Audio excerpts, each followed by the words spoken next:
ഓം നമ ശിവായ. ഒത്തിരി വർഷങ്ങൾക്ക് ശേഷം, വളരെയധികം വർഷങ്ങൾക്ക് ശേഷം ഒരു വീഡിയോ ചെയ്യുന്നു. ഒത്തിരി വളരെയധികം ആളുകൾ ചോദിച്ചു. അതേപോലെ തന്നെ പല തെറ്റിദ്ധാരണകളും നമ്മുടെ സമൂഹത്തിൽ ഇന്ന് നിലനിൽക്കുന്ന ഒരു സംഭവമാണ് ഈ കുംഭമേള അല്ലെങ്കിൽ അഘോരികള്, അങ്ങനെയൊക്കെ സംഭവം.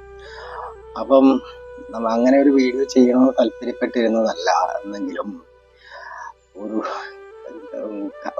ഭഗവാന്റെ വാസസ്ഥലമായ കൈലാസങ്ങൾ എന്ന് പറയുമല്ലോ, അപ്പൊ നമ്മുടെ ഇന്ന് ഭാരതത്തിലും ടിബറ്റിലുമായിട്ടുള്ള 5 കൈലാസങ്ങളിലായിട്ട് നമുക്ക് യാത്ര ചെയ്ത് ഒരു 11 കൈലാസ യാത്ര നടത്തിയ ഒരാൾക്ക് ചിലപ്പോൾ കുറെ എക്സ്പീരിയൻസുകളും അല്ലെങ്കിൽ പലരുമായിട്ട് പരിചയപ്പെട്ട ഒരു ബന്ധവരൊക്കെ നമുക്ക് കുറച്ച് കാര്യങ്ങൾ പറയാനുണ്ടാവില്ല. അതൊന്നും പറയാം എന്ന് ഉദ്ദേശിച്ച് മാത്രമാണ്. അപ്പം നമ്മൾ ഈ കയ്യിൽ ആയുധമേന്തി ഒരു കയ്യിൽ ജപമാലയായിട്ട് ദേഹം മുഴുവന് ഭസ്മമൊക്കെ പൂശി നടക്കുന്ന ഒരു വിഭാഗമല്ലേ ഈ ആളുകളെ ആണല്ലേ കുംഭമേളയിൽ കാണുന്നത്. അതും ഇന്നിപ്പോൾ അതൊരു വളരെ തമാശയായിട്ട് മാറിയേക്കാണ്. ആൾക്കാർക്ക് രസിക്കാൻ അല്ലെങ്കിൽ ഒരു കാഴ്ച കാണാൻ കുറെ ആളുകൾ, വേറൊരു കൂട്ടര് എന്തോ കിട്ടാത്ത ഒന്ന് കിട്ടാൻ വേണ്ടി അവിടെ കൂടെ കിടന്നിടന്ന് ഇങ്ങനെ പരക്കം പായുന്ന ഒരവസ്ഥ, ഇങ്ങനെയൊക്കെ ആണല്ലോ ഇപ്പൊ അവിടെ കാണുന്നത്. യഥാർത്ഥത്തില് ഈ അഘോരികൾ അല്ല എന്നൊരു വിഭാഗം ഉണ്ടോ എന്ന് തന്നെ നമ്മൾ നോക്കണം. അതൊരു പുരാതന നാമമായിരുന്നോ എന്നൊന്ന്. പിന്നെ ആരാണ് ഈ നാഗസന്യാസികൾ?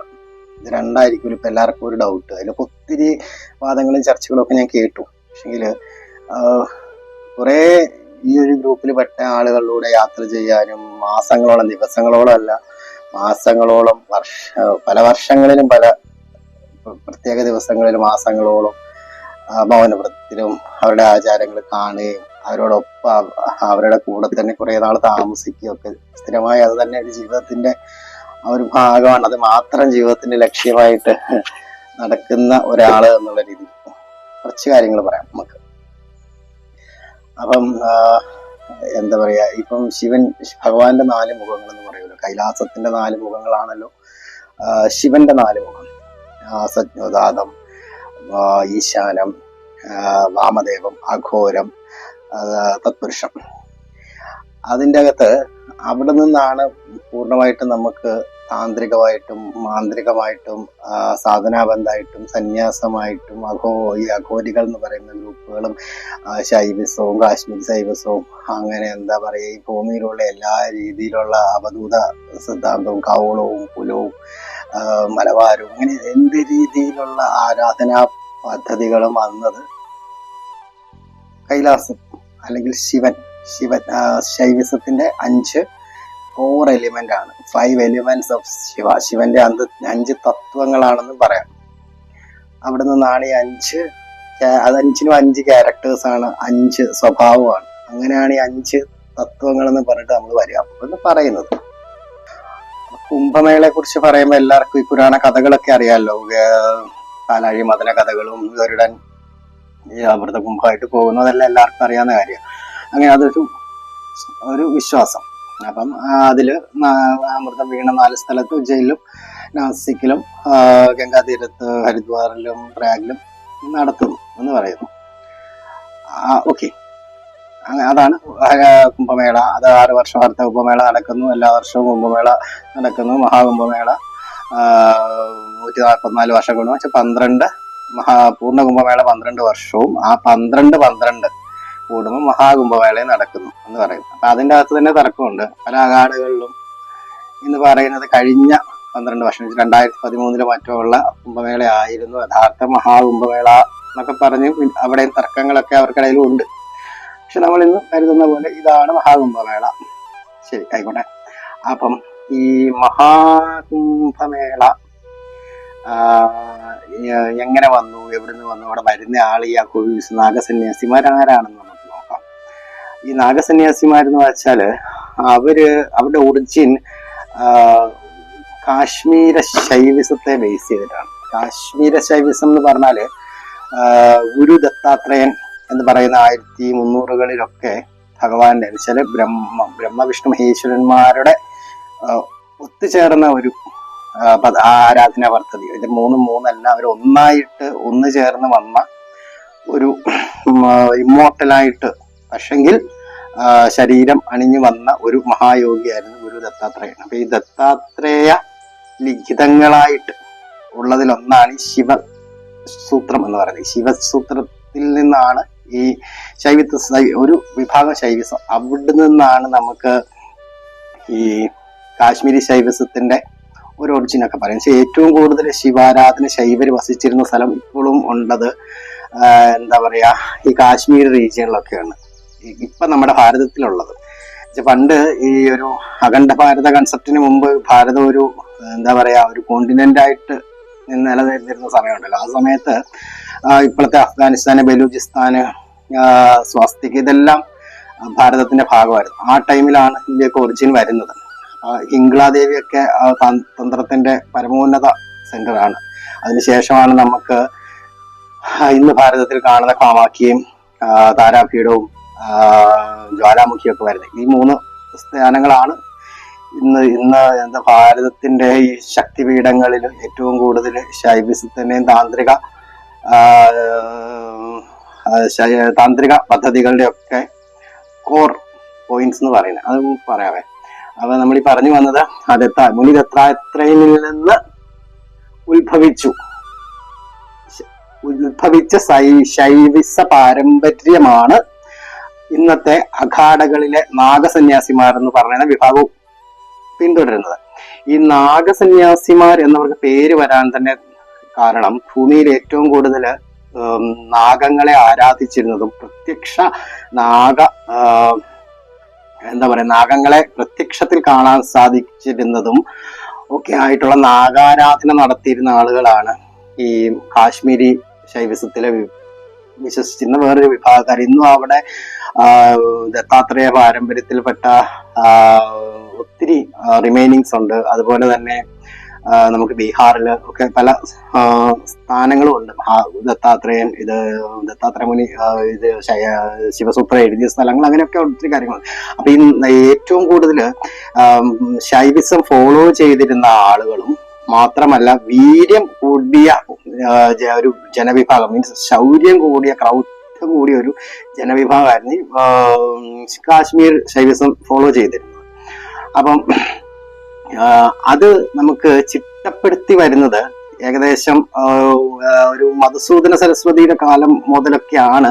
മധുസൂദന സരസ്വതി അദ്ദേഹം ഇത് ഏറ്റവും കൂടുതൽ ഇത് കോർഡിനേറ്റ് ചെയ്യാൻ ഒക്കെ തുടങ്ങിയ 1500-കളിലൊക്കെയാണ്. അതെന്താ വെച്ചാൽ ആ സമയത്താണ് നമുക്ക് ഈ ഒരു ധർമ്മത്തെ, ഈ ഒരു സനാതനം എന്നൊന്നും അല്ലെന്ന് പറയുന്നത്, ഇപ്പൊ പിന്നീട് വന്നതാണ് ഈ ഒരു ധർമ്മത്തെ പൂർണ്ണമായിട്ട്, ഈ ഒരു സാധന ബന്ധിനെ പൂർണ്ണമായിട്ട്, അല്ലെങ്കിൽ ഈ ഒരു സംസ്കാരത്തെ പൂർണ്ണമായിട്ട് നാശത്തിന്റെ വക്കിലേക്ക് എത്തുന്ന ഒരു അവസ്ഥയുണ്ട്. എന്നുവെച്ചാൽ നമ്മൾ കൂടുതലും നമ്മുടെ ടെക്സ്റ്റുകളും വേദങ്ങളും ഉപനിഷത്തുകളും ഗുരുവചനങ്ങളും ഒന്നും റിട്ടേൺ ആയിരുന്നില്ല. അതെല്ലാം ശ്രവണത്തിൽ കൂടി നമ്മൾ ബൈഹേർട്ട് ആക്കിയിട്ട് ഹൃദയധാരിയായിട്ട് കൊണ്ട് നടന്നിരുന്ന ഒരു ബന്ധാണത്.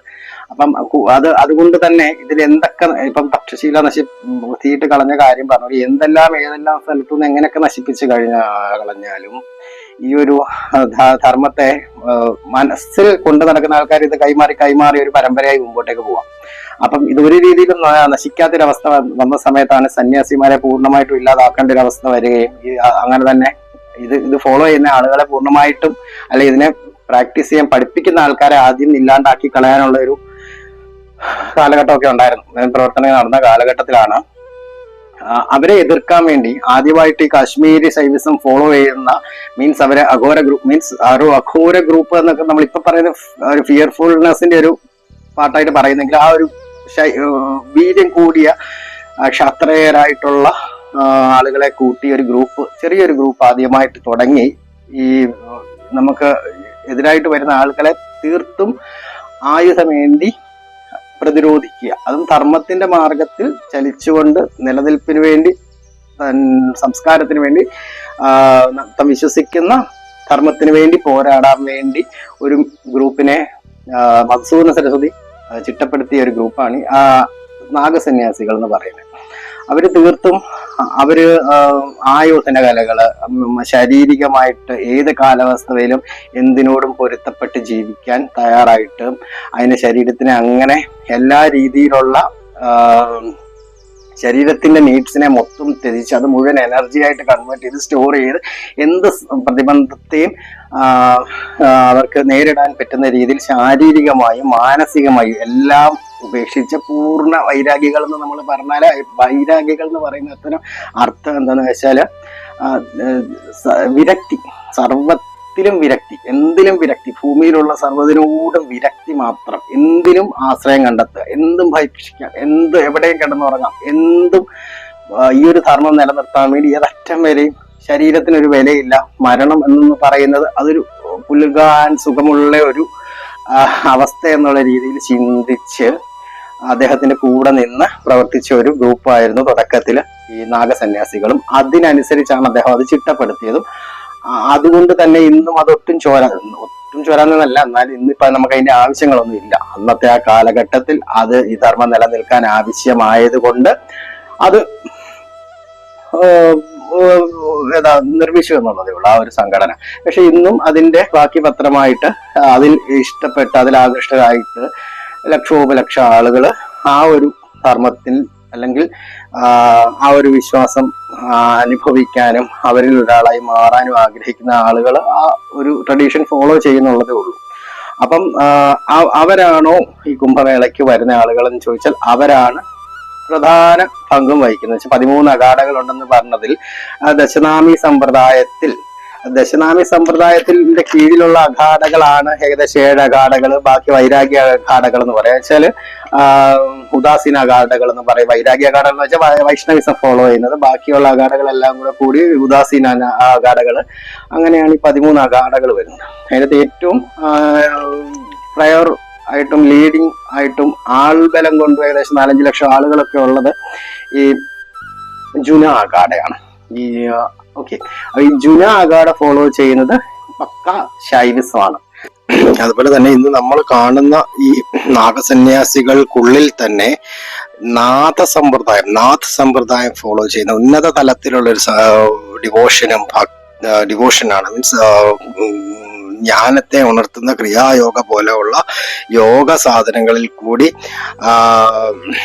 അവനിലുള്ള ശിവത്വത്തെ സ്വയം തിരിച്ചറിഞ്ഞ് ശിവനായി മാറി സ്വയം ശിവനായി ജീവിക്കാൻ ശ്രമിക്കുന്ന ഒരു വിഭാഗമുണ്ട് നാഥസമ്പ്രദായം. ആ നാഥസമ്പ്രദായത്തിൽപ്പെട്ട ഒരു സർട്ടൻ വിഭാഗത്തെയാണ് നമ്മൾ ഇന്ന് പലയിടത്തും കണ്ടു. ഇത്ര ആളുകളൊക്കെ ജീവിച്ചിരിപ്പുണ്ട്, 10,000 പേരുണ്ട് എന്നൊക്കെ പറയുന്ന ഈ അഘോര വിഭാഗത്തിൽ അഘോരികൾ എന്ന് പറഞ്ഞ് നമ്മൾ ഇന്ന് കാണുന്ന അഘോരികൾ നാഥസമ്പ്രദായം ഫോളോ ചെയ്യുന്ന ഈ നാഗപരമ്പരയിൽപ്പെട്ട സന്യാസിമാരുടെ ഉന്നതരായിട്ടുള്ള രോഗപ്രാപ്തരായിട്ടുള്ള ആളുകളാണ്. അങ്ങനെയുള്ള സന്യാസി വിഭാഗങ്ങളാണത്. അവരാണ് ഇന്നത്തെ നമ്മളുടെ രീതിയിലുള്ള അഘോരികൾ. അതേപോലെ തന്നെ നമ്മുടെ ഈ നാഗസാധുക്കളെ കുറിച്ച് പറയുന്ന അവരുടെ അഖാഡകൾ നമ്മൾ പറഞ്ഞല്ലോ. 7 മെയിൻലി 13 അഖാഡകളാണ്. അതിൽ 7 ശൈവം, 3 വൈഷ്ണവം, 3 ഉദാസീനം. സിഖ് പരമ്പരയായിട്ട് ബന്ധപ്പെട്ടാണ്, ഗുരുനാനാക്കുമായിട്ട് ബന്ധപ്പെട്ട അദ്ദേഹത്തിന്റെ പിൻഗാമികളിൽ കൂടി വന്നതാണ്. അപ്പൊ നമ്മൾ ഈ പറഞ്ഞതിൽ നിരഞ്ജനി അഖാഡയും അതുപോലെ തന്നെ മഹാനിർവാണി അഖാഡയും ജുന അഖാഡയാണ് ഏറ്റവും ഫേമസ്. അതിൽ ഏറ്റവും കൂടുതൽ ആൾബലമുള്ളത് ജുന അഖാഡയ്ക്കുള്ളിലാണെങ്കിലും നിരഞ്ജനി അഖാഡയിലാണ് അവരാണ് ഈ അക്കാഡമിക് പെർസ്യൂട്ടിൽ ഏറ്റവും കൂടുതൽ എക്സലന്റ് ആയിട്ട് നിൽക്കുന്നത്. 80% ആ അഖാഡകളിൽ ഉള്ളവർ അവരാണ് ഇതിന്റെ മാനേജീരിയൽ മീൻസ് ബ്രെയിൻ എന്ന് പറയുന്നത്. മീൻസ് കൂടുതലും അക്കാഡമിഷ്യൻസ്, ഡോക്ടേഴ്സ്, പോസ്റ്റ് ഗ്രാജുവേറ്റ്സ് ആയിട്ടുള്ളവരൊക്കെയാണ് അവരാണ് അതിനെ മൊത്തം കൺട്രോൾ ചെയ്തുകൊണ്ട് പോകുന്നത്. ആധുനിക ലോകത്തിൽ കൂടി അവരുടെ ഇന്നത്തെ ടെക്നോളജി ഉപയോഗിച്ച് അവർക്ക് വേണ്ട ഗൈഡ് ലൈൻസും ഒക്കെ കൊടുത്ത് കൊണ്ടുപോകുന്നത് ഈ നിരഞ്ജനി അഖാഡയാണ്. അവരൊരു വലിയ കീ റോളാണ് അതിൻ്റെ അകത്ത് അഖാഡ പ്രവർത്തിക്കുന്നത്. അവര് അഖാഡകൾക്കുള്ളിൽ നൽകുന്നത്. അത് മൊത്തം അഖാഡകൾക്ക് അവരാണ് ഒരു ആധുനിക ലോകത്തെ കാര്യങ്ങളും ടെക്നോളജീസും ഒക്കെ വെച്ചിട്ട് അതിനെ ലീഡ് ചെയ്ത് കൊണ്ടുപോകുന്നത്. അതേപോലെ തന്നെ മഹാനിർവാണി അഖാഡയിലാണെങ്കിൽ കപിലമുനി ആണ് അവരുടെ ദേവത. അവരാണ് ഈ സ്പിരിച്വൽ കാര്യങ്ങൾ മൊത്തം സ്പിരിച്വലി ഉള്ള അവേക്കനിങ്, സാധന പദ്ധതികൾ ഉണ്ടാക്കുക, മീൻസ് അങ്ങനെയുള്ള കാര്യങ്ങളെല്ലാം ചെയ്യുന്നത്. ഈ മഹാനിർവാണി അഖാഡയാണെങ്കിൽ ഈ വാരിയേഴ്സ് ആയിട്ട് ഫോർ ഫ്രണ്ടിൽ വർക്ക് ചെയ്യുന്ന ഫിസിക്കലി വളരെയധികം ഫിറ്റ് ആയിട്ടുള്ള ആളുകളായിട്ടുള്ള വാരിയേഴ്സ് വിഭാഗമാണ് ചുര അഖാഡയിലുള്ളത്. അവർക്ക് തന്നെ സ്ത്രീകളുടെ ഒരു കിന്നർ വിഭാഗം അഖാഡയുണ്ട്, സ്പെഷ്യൽ പ്രത്യേകമാണ്. പിന്നെ അവരിൽ തന്നെ ഒരു പ്രത്യേക വിഭാഗമുണ്ട് അഗ്നി അഖാഡ. ഈ അഗ്നി അഖാഡ എന്ന് വെച്ചാൽ ഫയർ ആണ് അവരുടെ ദേവത. പഞ്ചാഗ്നി അഖാഡ അതന്നെ, ഫയർ ആണ് അവരുടെ ദേവത. അവർക്ക് എന്താ പ്രത്യേകിച്ച് അവർ ഒരു രീതിയിലുള്ള ഇൻടോക്സിക്കേഷൻസ് എടുക്കൂല, സിഗരറ്റ് വലിക്കൂല, അങ്ങനെ ഇന്ന് കാണുന്ന അതിലുള്ള രീതിയിലൊന്നും ജീവിക്കുന്ന ആളുകളല്ല. അവർ ആ ടെന്റിനുള്ളിൽ തന്നെ വളരെ മിതമായിട്ട് ചുമന്ന വസ്ത്രം ഉടുത്ത് അവരിങ്ങനെ ഭസ്മമൊന്നും ആലേപനം ചെയ്യുന്ന ആളുകളല്ല. അവർ സ്വയം അവർക്ക് വേണ്ട ഭക്ഷണം ഉണ്ടാക്കി കഴിക്കുന്ന വെജിറ്റേറിയൻ ആയിട്ടുള്ള ആളുകളാണ് അവര് ഈ അഗ്നി അഖാഡയിലുള്ളത്. അതും ഈ നമ്മുടെ 7 ശൈവ അഖാഡകൾക്കുള്ളിലുള്ളതാണ്. പിന്നെ വരുന്നതാണ് വൈഷ്ണവ അഖാഡ. അതുപോലെ തന്നെ 3 വൈഷ്ണവ അഖാഡകളുണ്ട്. ഒന്ന് നിർമോഹിയാനി അഖാഡയും 3 നിർവാണിയാനി അഖാഡയും. നിർമോഹിയാനി അഖാഡയാണ് നമ്മുടെ റാണി ലക്ഷ്മി റാണിയെ ഝാൻസിയുടെ യുദ്ധങ്ങളിൽ ബ്രിട്ടീഷിനെതിരായിട്ട് പ്രവർത്തിക്കാൻ വളരെയധികം സഹായിച്ച ഒരു അഖാഡ ഗ്രൂപ്പാണ് നിർമോഹിയാനി അഖാഡ.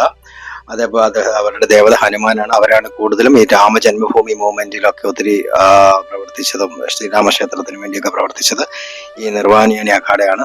അങ്ങനെ വളരെ വ്യത്യസ്തമായ അഖാഡകളാണ്. അവർക്ക് ഓരോ അഖാഡകൾക്കും അവരുടെ ആ ഒരു ഗ്രൂപ്പിൽ അവരുടേതായ അല്ലെങ്കിൽ 13 അഖാഡകൾക്കും അവരുടേതായ ഭാഗങ്ങളുണ്ട്. അപ്പം ഈ ഉദാസീന അഖാഡകൾക്ക് അത് കൂടുതലും വരുന്നത് നമുക്ക് ഈ എന്താ പറയാ ദേവി ആരാധനയില് അഷ്ടഭൈരവന്മാര്, ഭൈരവനും ഭൈരവിയും, താര മഹാതാര എന്നൊക്കെ പറഞ്ഞാല് ദശമഹാവിദ്യയിൽ വരുന്ന താരാദേവി, അതേപോലെ തന്നെ ധൂമാവതി, അങ്ങനെയുള്ള ദേവികള്, എന്നിട്ട് പറഞ്ഞ വൈഷ്ണവ ആടയിലെ നരസിംഹമൂർത്തികള്, അതേപോലെ ഗണപതി ആരാധിക്കുന്നവരുണ്ട്. പിന്നെ എന്താ പറയാ മഹാരുദ്രൻ എന്നുള്ള കൺസെപ്റ്റിൽ മഹാദേവന്റെ വേറൊരു ഫോമില് ആരാധിക്കുന്ന ആളുകളുണ്ട്. അങ്ങനെ അവരൊക്കെ കൂടുതലും താന്ത്രികപരമായിട്ടുള്ള കർമ്മങ്ങൾ കൂടി സാധന ചെയ്യുന്ന സന്യാസി വിഭാഗമാണ്. അപ്പൊ അതേപോലെ സന്യാസി വിഭാഗം ഈ നാഗസാധുക്കൾ പൂർണ്ണമായും സന്യാസികളാണ്. സന്യാസികൾ എന്ന് വെച്ചാൽ അവർക്ക് ലൗകിക ബന്ധങ്ങളിൽ നിന്ന് പൂർണ്ണമായിട്ട് ഉപേക്ഷിച്ച് അവര് എന്താ പറയാ എന്തിനും ശിവം എന്ന അവസ്ഥയിലേക്ക് എത്താനുള്ള ഒരു മാർഗം തേടുന്നവരാണ്. അതിന് ശക്തി എന്നുള്ളൊരു മീഡിയമാണ്. ആ ശക്തി എന്നുള്ളൊരു മീഡിയത്തിൽ കൂടി അവർ ചലിച്ചുകൊണ്ട് ശിവനിലേക്ക് എത്തുവാണ്, ശിവം എന്ന അവസ്ഥയിലേക്ക് എത്തുകയാണ്. അപ്പൊ ശക്തി ഉള്ള മാർഗമാണ്, ശിവനും ശക്തിയും കൂടെ കൂടിയ മാർഗമാണ് അവർ കൂടുതലും അഖാഡകളിലൊക്കെ ഉള്ളവര്. അതുകൊണ്ടാണ് അവിടെ സന്യാസം എന്ന് പറയുന്നത്. അതുകൊണ്ട് തീർച്ചയായിട്ടും അവര് ബ്രഹ്മചാരികളാകും ആയിരിക്കണം എന്ന് നിർബന്ധമുണ്ട്. അവർക്ക് ബാക്കി വേറൊരു രീതിയിലുള്ള ഭൂമിയിലുള്ള ലൗകികമായ ജീവിതങ്ങളിൽ അവർക്ക് സാധിക്കത്തില്ല. സന്യാസ പരമ്പരയാണ് പൂർണ്ണമായിട്ടും. അവർ ഗിരിവാസികളാണ് അവർ കൂടുതലും. അതേപോലെ തന്നെ അവർക്ക് പേരുകളും അവരുടെ ലാസ്റ്റിൽ അങ്ങനെയാണ് വരുന്നത്. അവർ കൂടുതലായിട്ട് ഛത്തീസ്ഗഡ്, ബീഹാർ, ആസാമിന്റെ ചില ഭാഗങ്ങള്, ഹിമാലയൻ താഴ്വര, ഒത്തിരി മേളിലേക്കുള്ള ഹിമാലയൻ ഹൈറ്റ്സുകൾ അല്ലെ ഹിമാലയൻ താഴ്വരകളിലുള്ള ചെറിയ ചെറിയ ഗ്രൂപ്പ്സ് എന്താ പറയാ കോളനിവൽക്കരിച്ചും അതേപോലെ ഗുഹകളിലും അങ്ങനെയൊക്കെ ഉള്ളിടത്ത് അവർ താമസിക്കലുണ്ട്. രാജസ്ഥാനിലെ ഗിർവനത്തിലാണ് അവർ ഏറ്റവും കൂടുതലായിട്ട് രാജസ്ഥാനിലെ ഗിർവനത്തിലും രാജസ്ഥാനിലെ മൗണ്ട് അബൂലാണ് ഇവർ ഏറ്റവും കൂടുതലായിട്ട്. ഗിരിധർ എന്ന് പറയുന്നൊരു മലയുണ്ട്, ഗിരിനിവാസികളായതുകൊണ്ട് ഗിരിധർ എന്ന് പറയുന്ന രാജസ്ഥാനിലെ ഒരു മലയിലും അവർ കൂടുതലായിട്ട് അധിവസിക്കുന്നുണ്ട്. പിന്നെ ഹിമാചലിന്റെ ചില റീജിയൻസ് അങ്ങനെയുള്ള സ്ഥലങ്ങളിലാണ് കൂടുതലായിട്ടും ഈ നാഗസന്യാസികൾ കാണുക. അപ്പൊ അവർക്ക് പദ്ധതികളുണ്ട്, അവർക്ക് ഗൈഡ് ലൈൻസ് ഉണ്ട്, അവർക്ക് ജീവിക്കേണ്ട ചിട്ടവട്ടങ്ങളും എല്ലാം ഉണ്ട്. ബട്ട് അവർ ഈ കുംഭമേളയിൽ വരുന്ന അവസരത്തിൽ സ്വയം മറന്ന് ഭഗവാനിലേക്ക് ലയിക്കാൻ വേണ്ടിയുള്ള ഒരു വ്യഗ്രതയിലാണ് അവരിങ്ങനെ ഓടുകയും ബഹളമൊക്കെ വെച്ചത്. പണ്ട് അങ്ങനെയൊന്നും ഇല്ല. ഇപ്പം വേദകാലഘട്ടത്തിൽ മുതല് പ്രയാഗിലെ സ്നാനത്തെ കുറിച്ച് അതിൻ്റെ അകത്ത് പ്രയാഗിലെ കുംഭമേള എന്ന് പറയുന്നില്ല, മഹാസ്നാനങ്ങൾ സരസ്വതിയും എന്താ പറയാ യമുന ഗംഗയും സംഗമഭൂമിയെ കുറിച്ച് പറയുന്നുണ്ട്. അതുപോലെ തന്നെ ഹർഷവർദ്ധന മഹാരാജാവിന്റെ കാലഘട്ടത്തിലെ ലിഖിതങ്ങളിൽ നമുക്ക് കാണാം. ചന്ദ്രഗുപ്ത മൗര്യന്റെ കാലഘട്ടത്തിൽ ഉള്ള ലിഖിതങ്ങളിൽ, സ്തൂപ ലിഖിതങ്ങളിൽ കാണാം. അക്ബറിന്റെ കാലഘട്ടത്തിലെ കൊട്ടാരത്തിലെ ലേഖകൾക്കകത്ത് നിന്ന് നമുക്ക് ഈ അഘോരി സയൻസിനെ കുറിച്ച് നമുക്ക് കാണാം. അതേപോലെ 1970-കളുടെ കാലത്താണ് ഇവർ ഒരു ഗ്രൂപ്പായിട്ട്, ഒരു മിലിറ്റന്റ് ഫോഴ്സ് ആയിട്ട് ആദ്യത്തെ സ്വാതന്ത്ര്യ സമരത്തിന് മുന്നേ ആയിട്ടും അത് സ്വന്തം നാടിനെ അല്ലെങ്കിൽ സ്വന്തം സംസ്കാരത്തെ രക്ഷിക്കാൻ ഒരു ആയുധങ്ങളും ഇല്ലാതെ വലിയൊരു ആയുധം ഏന്തിയ ജനതയ്ക്കെതിരെ പോരാടാൻ വേണ്ടി ഇറങ്ങി തിരിച്ച ഒരു ഗ്രൂപ്പാണ്. അത് ബങ്കിം ചന്ദ്ര ചാറ്റർജിയുടെ ഒക്കെ ഒരു പുസ്തകത്തിലൊക്കെ അതിനെക്കുറിച്ച് വളരെ വ്യക്തമായിട്ട് പറയുന്നുണ്ട്. അപ്പം അങ്ങനെയുള്ള ഒരു മിലിറ്റന്റ് ഗ്രൂപ്പാണ് ഈ അഘോരി ഗ്രൂപ്പിന്റെ. ഈ സ്വാതന്ത്ര്യത്തിൽ അവർക്ക്, അല്ലെങ്കിൽ സ്വാതന്ത്ര്യം നേടാൻ അവര് എന്ത് ചെയ്തു എന്നുള്ളതിനുള്ള ഒരു ഉത്തരം ഇങ്ങനെയുള്ള കുറച്ച് കാര്യങ്ങളൊക്കെ അവർ അന്ന് മുതലേ ചെയ്യുന്നുണ്ട്. വെച്ചാൽ BC 600 വത്സ സാമ്രാജ്യം പ്രയാഗ്രാജിലെ കുറിച്ച് പറയുന്നുണ്ട്. ആ സമയത്ത് കൗശംബി നമ്മുടെ ശ്രീബുദ്ധന്റെ ക്യാപിറ്റൽ ആയിരുന്നു. അപ്പൊ ശ്രീബുദ്ധൻ ഓൾസോ അവിടെ വന്നിട്ടുണ്ട് കൗശംബിയില്. കൗശംബി എന്ന് പറഞ്ഞാൽ പ്രയാഗിന്റെ ക്യാപിറ്റൽ ആയിരുന്നു. അവിടെ വന്നിട്ട് ആ പുണ്യഭൂമിയിൽ തപസ്സനുഷ്ഠിച്ചതിനെ കുറിച്ചും അവിടുത്തെ സ്നാനത്തെ കുറിച്ചും ഒക്കെ ബുദ്ധ ഗ്രന്ഥങ്ങളിലും പ്രതിപാദിക്കുന്നുണ്ട്. ഗുപ്ത പീരീഡിലും ഷേർഷയുടെ പീരീഡിലും ഈ ഗ്രാൻഡ് ട്രങ്ക് റോഡ് എന്ന് പറയുമല്ലോ, അന്ന് ആ ഗ്രാൻഡ് ട്രങ്ക് റോഡ് പോയിക്കൊണ്ടിരുന്നത് നമ്മുടെ ഈ പ്രയാഗിലെ റിവർ ബേസിനിൽ കൂടിയാണ്. അത് കട്ട് ചെയ്തിട്ടാണ് പോയിക്കൊണ്ടിരുന്നത്. അങ്ങനെ അതിന്റെ അന്നത്തെ ആ കാലഘട്ടം മുതലേ ഈ ഒരു സ്നാനം അല്ലെങ്കിൽ പ്രയാഗ് രാജ് എന്നുള്ള ആ ഒരു സ്ഥലം വളരെ പ്രശസ്തമായിരുന്നു. അക്ബറിന് അക്ബറിന്റെ കാലഘട്ടത്തിനെതിരായിരുന്നതിന് പിന്നെ സന്യാസിമാരുമായിട്ടൊക്കെ ഒത്തുചേർന്നിട്ട് ഈ കുംഭമേള നടക്കുന്ന സമയത്ത്, അല്ലെങ്കിൽ അവിടുത്തെ അദ്ദേഹത്തിന്റെ വലിയ എഴുന്നള്ളത്തുകൾ മീൻസ് ഘോഷയാത്രകളൊക്കെ അഘോരികൾക്ക് മീൻസ് ഈ നാഗസന്യാസികൾക്ക് മെയിൻ സ്ഥാനങ്ങളൊക്കെ കൊടുത്തതായിട്ടൊക്കെ പറയുന്നുണ്ട്. അപ്പം പക്ഷെങ്കിൽ ആ ഒരു കാലഘട്ടത്തിന് മുമ്പുള്ള മുഗളൻ സമയത്തൊക്കെ ഒത്തിരി അഘോരികളെ, അത് നമ്മൾ മുഗൾ വംശം മാത്രമായിട്ട് പറഞ്ഞിട്ടില്ല, വലിയൊരു വിദേശീയരായിട്ടുള്ള ആളുകളുടെ അതിന് മുമ്പത്തെ ഉള്ള അവരുടെ ഇൻവേഷന്റെ സമയത്തും പിന്നീട് ഈ കാലഘട്ടത്തിലും ഒക്കെ ഇതിനെ അനുയോജ്യമായിട്ടും അതിനെ എതിർക്കുന്ന തരത്തിലുള്ള ആളുകൾ ഉണ്ടായിരുന്നു. അപ്പൊ അതിന് പ്രധാന പങ്ക് വെച്ചുകൊണ്ടിരുന്ന നമ്മുടെ ആളുകൾ തന്നെ. ഇവരെ ഒരു രീതിയിലും നേരിട്ട് ആക്രമിച്ച് കൊല്ലാൻ പാടാണ്. അവരെ എവിടുന്ന് ആക്രമിക്കുന്ന എത്രമാത്രം ആളുകളുണ്ട് എന്നുള്ളതിനൊന്നും അവർക്ക് ഈ വിദേശികർക്ക് പ്രത്യേകിച്ച് വലിയ ധാരണയില്ല. പക്ഷെ നമ്മുടെ ആളുകൾക്ക് നല്ല ധാരണയായിരുന്നു. അവർ നമ്മളുടെ കൂടെ തന്നെ നിന്ന് ലക്ഷോപലക്ഷ അഘോരികളെ അല്ലെങ്കിൽ സന്യാസി വിഭാഗത്തിലെ സന്യാസിമാരെ കൊന്നുകളഞ്ഞിട്ടുണ്ട്, ചതിച്ചു കൊന്നുകളഞ്ഞിട്ടുണ്ട്. അങ്ങനെയാണ് ഇവരുടെ ഒരു അംഗബലം ഒക്കെ വളരെ കുറഞ്ഞു വന്നതും. പിന്നീട് എന്താ പറയാ, നമ്മുടെ കിന്നാറാം ബാബ എന്ന് പറയുന്ന ഒരു ബാബയാണ് പിന്നീട് ഒന്ന് റിഫോം ചെയ്ത് കാശി ബേസ് ചെയ്ത് ഇത് മൊത്തത്തിൽ ഒന്ന് കോർഡിനേറ്റ് ചെയ്ത് പിന്നെ ഇതിന്റെ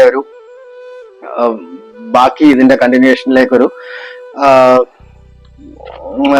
ഒരു കാരണമായത്.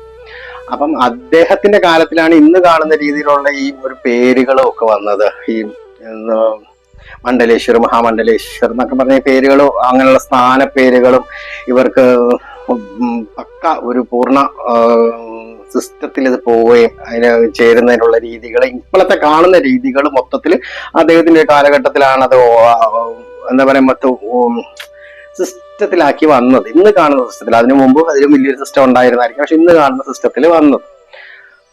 അപ്പം പിന്നെ അതിങ്ങനെ നാഗസന്യാസികൾ ആ ഒരു ഗ്രൂപ്പാണ്. അവരങ്ങനെ വരുന്നു. അവരെല്ലാ രീതിയിലുള്ള താന്ത്രികമായിട്ടും മാന്ത്രികമായിട്ടും ശൈവിസം സംബന്ധിച്ചും ഒക്കെ അവരെ ഇപ്പൊ നമ്മുടെ ഈ കേരളത്തിലെയും തമിഴ്നാട്ടിലെയും മൊത്തം ജനതയെ കൂട്ടിയാൽ 7 കോടി ആളുകൾ വരുമെങ്കിൽ അതിൽ കൂടുതൽ ആളുകളാണ് നമുക്ക് കുംഭമേളയില് ഒരു ദിവസം വെച്ചാൽ ശിവരാത്രി നാളില്, മാഘ പൗർണമിയില്, മൗനി അമാവാസിയില് ഒക്കെ അവിടെ വരുന്നത്. ഒരു ദിവസം ഒരു 4000 ഹെക്ടറിൽ വരുന്നത്. അപ്പം വെറുതെ അത്ര ആളുകൾ അവിടെ കൂടിയാൽ പോലും കൂടത്തില്ല എന്ന് നമുക്ക് പറയാം. പക്ഷെങ്കിൽ അങ്ങനെ വിചാരിച്ചാലും വെറുതെ ഒരാളുകൾ കൂടിയാലും നമ്മൾ ഈ മാസ് പ്രയറിന്റെ അല്ലെങ്കിൽ മാസ് ഗ്യാതറിങ്ങിന്റെ ഒക്കെ ഒരു പവറിനെ കുറിച്ച് അല്ലെങ്കിൽ അതിന്റെ ഒരു എനർജി ഫ്ലോയെ കുറിച്ചൊക്കെ ഇന്നത്തെ ഇപ്പൊ ഈ ഒരു കാലഘട്ടത്തിൽ നിന്ന് നോക്കിയാലും കുറെ ആളുകൾ ഒന്നിച്ചു കൂടി ഒരു സ്ഥലത്ത് ഒരേ ഒരു നാദത്തിൽ ഇങ്ങനെ ഒരു വൈബ്രേഷൻ ക്രിയേറ്റ് ചെയ്താൽ അത് ഒന്നുമല്ലെങ്കിൽ ഈ ഭൂമിക്ക് തൊട്ട് മുകളിലുള്ള ഒരു സർഫസിൽ പ്രപഞ്ചത്തിന്റെ ആ ഒരു ലെയറിലെ ഒരു വൈബ്രേഷൻ നമുക്ക് ക്രിയേറ്റ് ചെയ്യാൻ പറ്റും. പക്ഷെ മാസ് പ്ലെയറിന് ആ ഒരു ശക്തി ഉണ്ടെന്ന് ഇപ്പൊ എല്ലാവരും പറയുന്നു. ഏത് രീതിയിലും അത് ആർക്കും തള്ളിക്കളയാൻ പറ്റത്തില്ല, ബാക്കിയെല്ലാം വിട്ട് കളഞ്ഞാൽ. അപ്പൊ മാത്രമല്ല ഈ സ്നാനത്തിന് ഒരു പ്രത്യേകത ഉണ്ട്. ഈ വ്യാഴം ചന്ദ്രൻ, മറ്റേത് സൂര്യൻ. അപ്പൊ ഇവര് മൂന്നും ഒരേ ലീനിയർ പൊസിഷനിൽ വരുന്നു. ചന്ദ്രൻ ഇതിന് ജ്ഞാനത്തിന് ഒരു പ്രത്യേകതയുണ്ട്. ചന്ദ്രന്, സൂര്യനും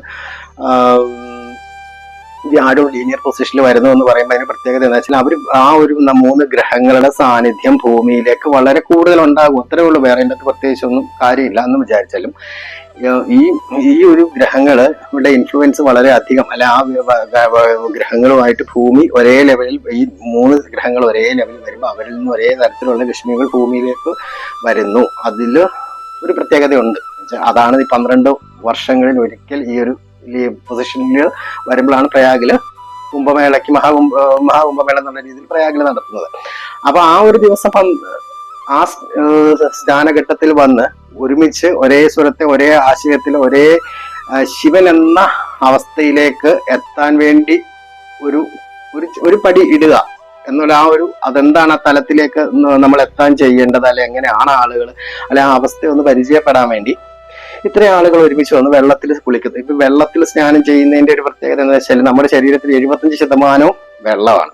അപ്പൊ ആ വെള്ളം മാത്രമല്ല, അതൊരു കണ്ടക്ടറാണ്. എന്തിന്റെയും കണ്ടക്ടറാണ് വാട്ടർ എന്ന് പറയുന്നത്. ആ 75% നമ്മുടെ ശരീരത്തില് വെള്ളമാണ്. അപ്പൊ ഇത്രയും മഹാപുരുഷന്മാർ, ഇത്രയും യോഗ സാധനയുള്ള ആളുകള് വന്ന് ഡിപ്പ് ചെയ്യുന്നു. അപ്പൊ ആ ഒരു ജലം തന്നെ കണ്ടക്ടർ ആവണല്ലോ. അപ്പൊ ആ ജലത്തിൽ നമ്മളും അതേ പാപം പേറി നിൽക്കുന്ന നമ്മളും, അല്ലെങ്കിൽ അത്ര അശുദ്ധരല്ല എന്ന് നമ്മൾ അങ്ങനെയല്ല, മാനസികമായിട്ടും എന്താ പറയാ ആധ്യാത്മിക തരത്തിലും അത്രയും പ്യൂരിറ്റി ഇല്ലാത്ത ആൾക്കാർ. അത് നമ്മൾ എങ്ങനെയാ ചിന്തിക്കുക, എല്ലാരും വിശ്വസിക്കണമെന്നല്ല ഈ ഒരു സാധനാ ബന്ധിലെ, അല്ലെ ഈ ഒരു വിശ്വാസത്തെ, അല്ലെ ശൈവിസത്തില് ശിവൻ എന്ന അവസ്ഥ, ശിവോഹത്തിൽ വിശ്വസിക്കുന്ന ആളുകൾക്ക് വേണ്ടി മാത്രം, അല്ലെ എല്ലാവരും അവിടെ വരണമെന്ന് നമ്മൾ പറയുന്നില്ല. ആ ഒരു അവസ്ഥയെ ആഗ്രഹിക്കുന്ന ആൾക്കാർ അവിടെ വരുന്നു. ആർക്കും ബുദ്ധിമുട്ടുണ്ടാകാതെ അവരൊരുമിച്ച് ഒരേ വെള്ളത്തിൽ ഒരേ എനർജൈസ് ചെയ്തേക്കുന്ന, നമ്മളെപ്പോഴും പറയില്ല വാട്ടർ എനർജൈസ്ഡ് വാട്ടേഴ്സ് ഒക്കെ ഇപ്പൊ വിൽക്കാൻ തന്നെ ഉണ്ടല്ലോ. ആ എനർജൈസ് ചെയ്തേക്കുന്ന ആ വെള്ളത്തില് ഒരുമിച്ച് ഡിപ്പ് ചെയ്യുമ്പോൾ എല്ലാവരിലേക്കും ഈക്വലി ആ ഒരു എനർജി ട്രാൻസ്ഫർ ചെയ്യുന്നു എന്നുള്ളത് മാത്രം ചിന്തിച്ചാൽ മതി. അത്രേ ഉള്ളൂ. എന്നെങ്കിൽ പോലും അതൊരു വലിയ കാര്യമായിട്ട് കാണുന്നവർ കണ്ടോട്ടെ. പക്ഷെങ്കിൽ നമ്മൾ ഇന്ന് എല്ലാവരും കളിയാക്കുകയാണ്, തമാശയൊക്കെയുള്ള വീഡിയോകൾ എന്തൊക്കെയാണ് ഇതിനെക്കുറിച്ച് പറയുന്നതെങ്കിലും ഒരു കാലഘട്ടത്തിലൊരു അവസരത്തിൽ ഇന്ന് ഈ ഹിന്ദുയിസം അല്ലെ ഹിന്ദുക്കളാണ്, അല്ലെങ്കിൽ ഇതിൽ ഊറ്റം കൊള്ളുന്ന ആളുകൾക്ക് വേണ്ടി സർവ്വതും ത്യജിച്ച് ഇത് നിലനിർത്താൻ വേണ്ടി പോരാടാൻ ഇറങ്ങി തീർച്ച ഒരു സമൂഹത്തിന്റെ ബാക്കി പത്രമായിട്ടുള്ള ആളുകളെയാണ് നമ്മൾ ഉൾപ്പെടെയുള്ളവർ കളിയാക്കുന്നത്. അവർ ഒരു രീതിയിലും ഈ ഒരു 10-45 ദിവസം ഭൂമിയിൽ, അതും അവരുടേതായ ഒതുങ്ങിയ ഒരു തീരത്ത് വന്ന് അവരെന്തൊക്കെയോ പ്രാർത്ഥനകളും കുളികളും കഴിഞ്ഞ് അവർ പോകുന്നതേ ഉള്ളൂ. അതെല്ലാം ഒരു ക്യാമറ കണ്ണിൽ കൂടി ഒപ്പിയെടുത്ത് നമ്മളാണ് പുറത്തു കൊടുക്കുന്നത്. അവര് ആരെയും ക്ഷണിക്കുന്നില്ല, ആരെയും ഇവർ പുറത്തു പോയി ഇവരുടെ ഏത് രീതിയിലുള്ള ആചാരങ്ങളും പുറത്ത് കാട്ടുന്നില്ല. അവരൊന്നും ആരെയും ഉപദ്രവിക്കാൻ, ശല്യപ്പെടുത്താൻ ഒന്നുമില്ല. അവര് ഈ ഒരു ദിവസങ്ങൾ കഴിഞ്ഞും ബാക്കി 11 മാസം ഏതെങ്കിലും ഒതുങ്ങിയ കാടുകളിലോ ഗുഹകളിലോ അവരുടേതായ കാര്യങ്ങൾ നോക്കി ജീവിക്കുന്ന ഒരു നിഷ്കളങ്കരായ ജീവി വർഗങ്ങളാണ്, മനുഷ്യരാണ് അവരെ എന്തിനു നമ്മൾ ഇത്രയും കളിയാക്കുന്നു, അല്ലെ പുറത്തേക്ക് കൊണ്ടുവന്ന് ഇത്രയും എക്സ്പ്ലോയിറ്റ് ചെയ്യുന്ന അറിയുന്നില്ല. നമ്മൾ അങ്ങോട്ട് കയറി ചെന്ന് ഇതെല്ലാം തേടിയെടുത്തല്ല പുറത്തു കൊണ്ട് കാട്ടുന്നത്. അതേസമയത്ത് വേറൊരു രീതി ചിന്തിച്ചു നോക്കി, ഇവര് ഏകദേശം 10-15 ലക്ഷം അഘോരി സന്യാസികൾ ഇന്നുണ്ട്. അപ്പൊ ഈ ഒരു സന്യാസികള് അല്ല, ഈ ഒരു ഇതിൽ വിശ്വസിക്കുന്ന ആളുകളുണ്ട്. ഈ സന്യാസി വിഭാഗങ്ങൾ തന്നെ, ഈ സന്യാസികൾ എന്ന് പറയുന്ന നാഗസന്യാസികൾ തന്നെ ഏകദേശം ഒരു 5 ലക്ഷം ആളുകൾക്ക് മുകളിലുണ്ട്. നമ്മുടെ ഇന്ത്യൻ മിലിറ്ററി ഫോഴ്സിനേക്കാളും കൂടുതലായിട്ട് ഒരു ധർമ്മത്തില്, ഒരു കമാൻഡിന്റെ പുറത്ത്, ഒരു വിശ്വാസത്തില്, ഒരു ബിന്ദുവിനെ കേന്ദ്രീകരിച്ച് ജീവിക്കുന്ന ഇത്രയും ആളുകള് ഒരു സമയത്തും അവനേൻ്റെതായ രാജ്യമെന്നോ ധർമ്മമെന്നോ മാത്രമേ പുലരാൻ പാടുള്ളൂ. ഒരു കാര്യത്തിന് ഒരു കാര്യത്തിന് അവർക്കൊരു സ്ഥലം വേണമെന്നോ, അവർക്ക് പ്രാർത്ഥിക്കാൻ അമ്പലങ്ങൾ വേണമെന്നോ, ഏരിയ വേണമോ, അവർ താമസിക്കാൻ സ്ഥലങ്ങൾ വേണോ ഒന്നും അവർ പറയാതെ എവിടെയോ അവരുടേതായ രീതിയിൽ ഒതുങ്ങിക്കൂടുന്ന ഒരു കാര്യം അങ്ങനെ എന്തേലും അതെന്നുവെച്ചാൽ അത്രയും ധർമ്മത്തെ സ്നേഹിക്കുന്നവരും മനുഷ്യ സ്നേഹികളും കുല സ്നേഹികളും വൈജ്ഞാനികരും താത്വികമായിട്ട് അവലോകനം ചെയ്യുന്ന ആചാര്യന്മാരുടെയും ധർമ്മയോഗികളുടെയും കീഴില് ഇത് ഫോളോ ചെയ്ത് പഠിച്ച് ഒരു ലോക ജനതയുടെ നന്മ വേണ്ട, ലോക നന്മയുടെ അവർക്കൊന്നും ചെയ്യാൻ സാധിച്ചില്ലെങ്കിൽ ലോക ജനതയുടെ നന്മയ്ക്ക് വേണ്ടി പ്രാർത്ഥിച്ച് കഴിയുന്ന ഒരു വിഭാഗമാണ്.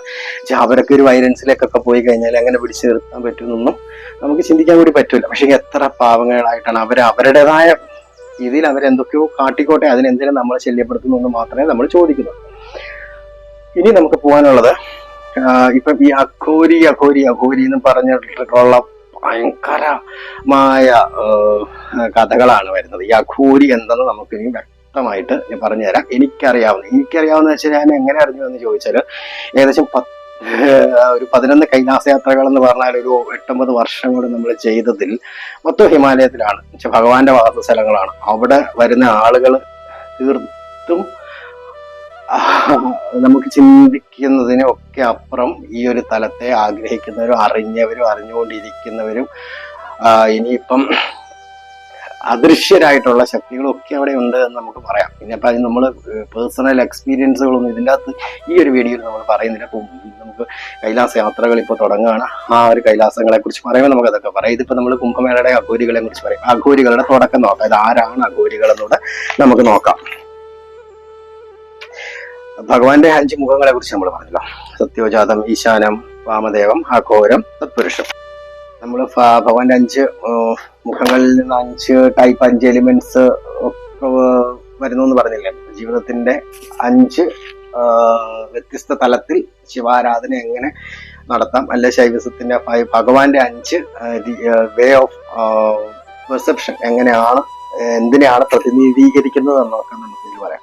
അപ്പൊ നമ്മൾ ആദ്യം പറഞ്ഞല്ലോ സജ്ജോജാതത്തിൽ എന്ന് വെച്ചാൽ ഭഗവാന്റെ വെസ്റ്റ് ഫേസ് ആണ്. അത് ലൗകിക വിജ്ഞാനത്തെയും ലൗകികമായ അറിവുകളെയും ഭൂമിയിലെ ജീവജാലങ്ങൾ അങ്ങനെ ജീവിക്കുന്നത് അവരുടെ സ്ഥിരതയ്ക്കും നിലനിൽപ്പിനും ഒക്കെ വേണ്ടിയുള്ള ഒരു പഠനം അല്ലെങ്കിൽ അതിനുവേണ്ടി നിലനിൽക്കുന്ന ഒരു ഫേസ് ആണ് ഈ വെസ്റ്റ് ഫേസ്. അതേസമയത്ത് നോർത്ത് ഫേസ് ഉണ്ട്. നോർത്ത് ഫേസ് എന്ന് വെച്ചാൽ വൈദിക വിജ്ഞാനങ്ങൾ കൂടുതലായിട്ട് അവിടെ നിന്നാണ്, വൈദികരായിട്ടുള്ള അവസ്ഥകളും ഗായത്രി ഉൾപ്പെടെയുള്ള മന്ത്രങ്ങളൊക്കെ ആ ഒരു ഫേസിൽ നിന്നാണ് വന്നതെന്ന് പറയുന്നു. പിന്നെ സൗത്ത് ഫേസ് ആണ്, ദക്ഷിണമോ. അപ്പൊ അതാണ് ഈ മോക്ഷമാർഗമാണ്. അപ്പം ഈ മോക്ഷമാർഗം എങ്ങനെയാണെന്ന് ചോദിച്ചാല് അവിടെ നിന്നാണ് നമ്മൾ മൊത്തത്തിലെ ശൈവിസത്തിന്റെ വലിയൊരു പന്താവ് സ്റ്റാർട്ട് ചെയ്യുന്നത്. അതിനെക്കുറിച്ച് നമുക്ക് തുടങ്ങുകയാണ് പറയാൻ. അപ്പൊ അതിന് മുമ്പായിട്ട് ഈസ്റ്റ് ഫേസ് അതിമാർഗികൾ എന്ന് പറയും, അതൊരു വിഭാഗമാണ്. ഈ അതിമാർഗികൾ എന്താന്ന് നമുക്ക് പറയാം. അതേപോലെ തന്നെ ഊർധമുഖം, മുകളിലേക്കുള്ള മുഖമാണ് മന്ത്രമാർഗം. മന്ത്രമാർഗം എന്താന്ന് നമുക്ക് പറയാം. ഈ 4 കുറിച്ച് നമുക്ക് ഡിസ്ക്രൈബ് ചെയ്യാം.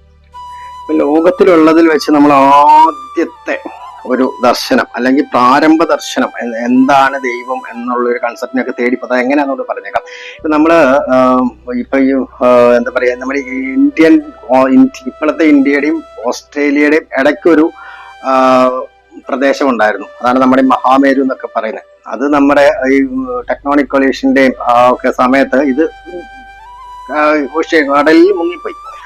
ആ ഒരു അതിനാണ് നമ്മൾ കുമാരികാണ്ഡം എന്നൊക്കെ ഇപ്പൊ കേട്ട് പറയുന്ന കാര്യമില്ല. ഇപ്പൊ അതിൽ കുമാരികാണ്ഡം എന്ന് പറയുന്ന ആ ഒരു സമയത്ത് മനുഷ്യർ ഇവിടെ ഇല്ലായിരുന്നു കേട്ടോ. മനുഷ്യർക്ക് അന്ന് ഭൂമിയിലെ സ്ഥാനം ആ ഒരു വിഭാഗത്തിൽപ്പെട്ട ജീവജാലങ്ങളൊന്നും ഇവിടെ ഇല്ലായിരുന്നു. അപ്പൊ ആ സമയത്ത് ഒരു ഏലിയൻസ് അല്ലെ വേറൊരു ക്രീച്ചേഴ്സ് ആണ് ഈ കുമാരികാണ്ഡത്തിൽ ജീവിച്ചുകൊണ്ടിരുന്ന. അവരുടെ നേതാവായിരുന്നു മുരുകൻ. ആ മുരുകന്റെ ഗുരുസ്ഥാനത്തായിരുന്നു മഹാദേവൻ. അപ്പൊ അതൊരു സതീദേവിയൊക്കെ ആയിട്ടുള്ള ഒരു കാലഘട്ടത്തിലൊക്കെയാണ് അത് ആ ഒരു കാലഘട്ടം എന്നൊക്കെ പറയുന്നത്. അപ്പം ആ ഒരു സമയത്ത് ഈ കുമാരികാണ്ഡത്തിന് ഈ ഒരു പോർഷൻ നിന്ന് കടലിന്റെ അടിയിൽ പോയി അത് ആ ഒരു ജനത അവിടെ നിന്ന് വിട്ടുപോകുന്നു. അത് മൊത്തത്തിൽ ഇന്ന് കടലിന്റെ അടിയിൽ നമുക്ക് അതിന്റെ എവിഡൻസസ് ഒക്കെ കിട്ടിയിട്ടുണ്ട്. ഒത്തിരി അവരുടെ ടൗൺഷിപ്പിനെ കുറിച്ച്, അവരുടെ എന്താ പറയാ റിമൈനിങ്സ്, അവരുടെ സ്റ്റാമ്പിന്റെ ഡീറ്റെയിൽസ്, മീൻസ് സീലുകൾ, അങ്ങനെ കുറെ കാര്യങ്ങളൊക്കെ ഇന്ന് നമുക്ക് ആ ഒരു റീജിയനിൽ ലോസ്റ്റ് സിറ്റിന്ന് നമ്മൾ കണ്ടെടുത്തിട്ടുണ്ട്. അപ്പൊ അതിനുശേഷം ഒരു വിഭാഗം ഭൂമിയിലേക്ക് വന്നതാണ് കൈലാസം വേറിയന്റ് ചെയ്ത ഹിമാലയന്റെ ഭൂമിയിലേക്ക്. ഈ ഒരു വിഭാഗം വലിയൊരു കാലഘട്ടങ്ങൾക്ക് ശേഷം വന്നതാണ് നമ്മുടെ ഇന്നത്തെ ഈ കാണുന്ന മഹാദേവന്റെ വരവും കൈലാസം ഓറിയന്റ് ചെയ്തിട്ടുള്ള ശൈവിസം. അപ്പൊ ആ ഒരു വിഭാഗം ഇന്ന് ഇവിടെ വരികയും ഭൂമിയിലുള്ള മറ്റുള്ള നമ്മൾ ഇന്ന് ശാസ്ത്രം പറയുന്ന രീതിയിലുള്ള ഹോമോസാപ്പിയൻസ് പോലുള്ള വിഭാഗങ്ങളുമായിട്ട് അതിന് മുമ്പത്തെ വിഭാഗങ്ങളുമായിട്ട് ഹോമോസാപ്പിയൻസിന് മുമ്പുള്ള വിഭാഗങ്ങളുമായിട്ട് ഇഴുകിച്ചേർന്ന് കലർന്നുണ്ടായ ഒരു ജനവിഭാഗമാണ് നമ്മളെ മനുഷ്യരെന്ന് പറയുന്നത്. നന്മയും തിന്മയും ഉള്ള ദേവനും അസുരനും ഒരുമിച്ച് അടങ്ങിയിരിക്കുന്ന ഒരു വിഭാഗമായിട്ടുള്ള ക്യാരക്ടറീസ് ഉള്ള പ്രത്യേക തരത്തിലുള്ള മനുഷ്യവിഭാഗം. എന്തും പഠിപ്പിച്ചു തന്നാൽ മാത്രം ഉൾക്കൊണ്ട് അതിനായിട്ട് കുഞ്ഞിനെ എങ്ങനെയാണ് മൊത്തം ഫീഡ് ചെയ്യുന്നത് അതനുസരിച്ച് അത് മുമ്പോട്ട് പ്രവർത്തിക്കത്തും വളരും. സ്വന്തമായിട്ടൊരു ഒരു കുഞ്ഞ് ജനിച്ചു വീണാൽ അവരുടെ ഭക്ഷണം പോലും എടുത്തു കഴിക്കാൻ ഇത്ര നാളുകൾ കഴിഞ്ഞാൽ അതിന് സാധിക്കില്ല. പക്ഷെ മൃഗങ്ങൾക്ക് അങ്ങനെയല്ല, ഭൂമിയിലുള്ള ഒരു ജീവജാലങ്ങൾക്കും അങ്ങനെയല്ല. അവർ ജനിക്കുമ്പോൾ തന്നെ ഇൻബോൺ ആയിട്ട് അവർക്ക് ആ ടാലന്റ് എങ്ങനെ ഭൂമിക്ക് അനുസൃതമായിട്ട് ജീവിക്കണം, അമ്മയെ എങ്ങനെ കണ്ടെത്തണം, എങ്ങനെയാണ് വർഗത്തെ കണ്ടെത്തുക, അവരെല്ലാം എങ്ങനെ ജീവിക്കണം, അതൊന്നും ആരെയും പഠിപ്പിച്ചു കൊടുക്കുന്നു. പക്ഷെ മനുഷ്യൻ എന്ന് പറയുന്ന ഒരു ജീവിയെ മാത്രം ഇതെല്ലാം ട്രെയിൻ ചെയ്ത് എന്ത് ഫീഡ് ചെയ്യുന്നു അതിനനുസരിച്ച് പക്ഷെ അത് ചിന്തിക്കാനും ആ കൊടുത്തേക്കുന്ന ഇൻസ്ട്രക്ഷൻസ് അനുസരിച്ച് അതിനെ പ്രോസസ് ചെയ്ത് ചിന്തിച്ച് പല രീതിയിൽ അനുസൃതമായി കാലാനുസൃതമായിട്ട് വിഷയാനുസൃതമായിട്ട് ജീവിക്കാനുള്ള ഒരു ക്വാളിറ്റി മനുഷ്യന് മാത്രമുള്ളത്. മനുഷ്യന് ഭൂമിയിലുള്ള വേറൊരു ജീവജാലങ്ങൾക്കും ഇല്ല. അതുകൊണ്ട് തന്നെ നമുക്ക് പിന്നെ പറയാം, നമ്മൾ ഈ ഭൂമിയിൽ പെട്ട ആളുകളല്ല, വേറെ എവിടെ നിന്നും വന്ന ഒരു വിഭാഗത്തിന്റെ ബാക്കി ഉള്ള അതിൽ കൂടെ കൊളാജ് ചെയ്തുണ്ടായി വന്ന ഒരു ജീവി വർഗമാണെന്നൊക്കെ നമുക്ക് പറയാം. അതൊക്കെ നമ്മൾ അങ്ങനെ പറയുന്നു. അപ്പൊ നമ്മൾ ഇത് പറഞ്ഞു വന്നത് പ്രാരംഭ ദർശനം, ആദ്യത്തെ ദർശനം, ഒരു ദൈവ സങ്കല്പം, അതാണ് ശൈവിസം, ശിവാരാധന എന്ന് പറയുന്നത്. അപ്പൊ ഈ ശിവാരാധന നമുക്ക് രണ്ട് രീതിയിൽ ഡിവൈഡ് ചെയ്യാം.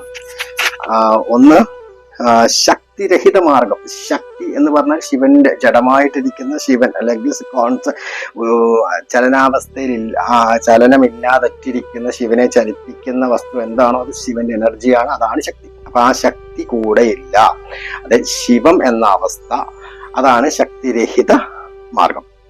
അപ്പൊ ഈ ശിവ സാധന രണ്ടായിട്ട് തിരിക്കുന്നത് നമ്മളെ ശക്തിരഹിത മാർഗവും ശക്തിയുള്ള മാർഗവും.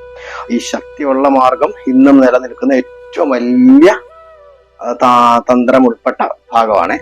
അതിനു മുമ്പായിട്ട് നമുക്ക് ഇന്നത്തെ വിഷയം അഘോരികളായതുകൊണ്ട് ആ ഒരു ടോപ്പിക്കിലേക്ക് പോകാം. ശക്തിരഹിത മാർഗത്തിലാണ് നമ്മൾ ആദ്യത്തെ പറയുന്നത്. അപ്പൊ ശിവം പ്രാരംഭ ദർശനമായ ശിവദർശനം രണ്ട് മാർഗത്തില് പിരിയുന്നു.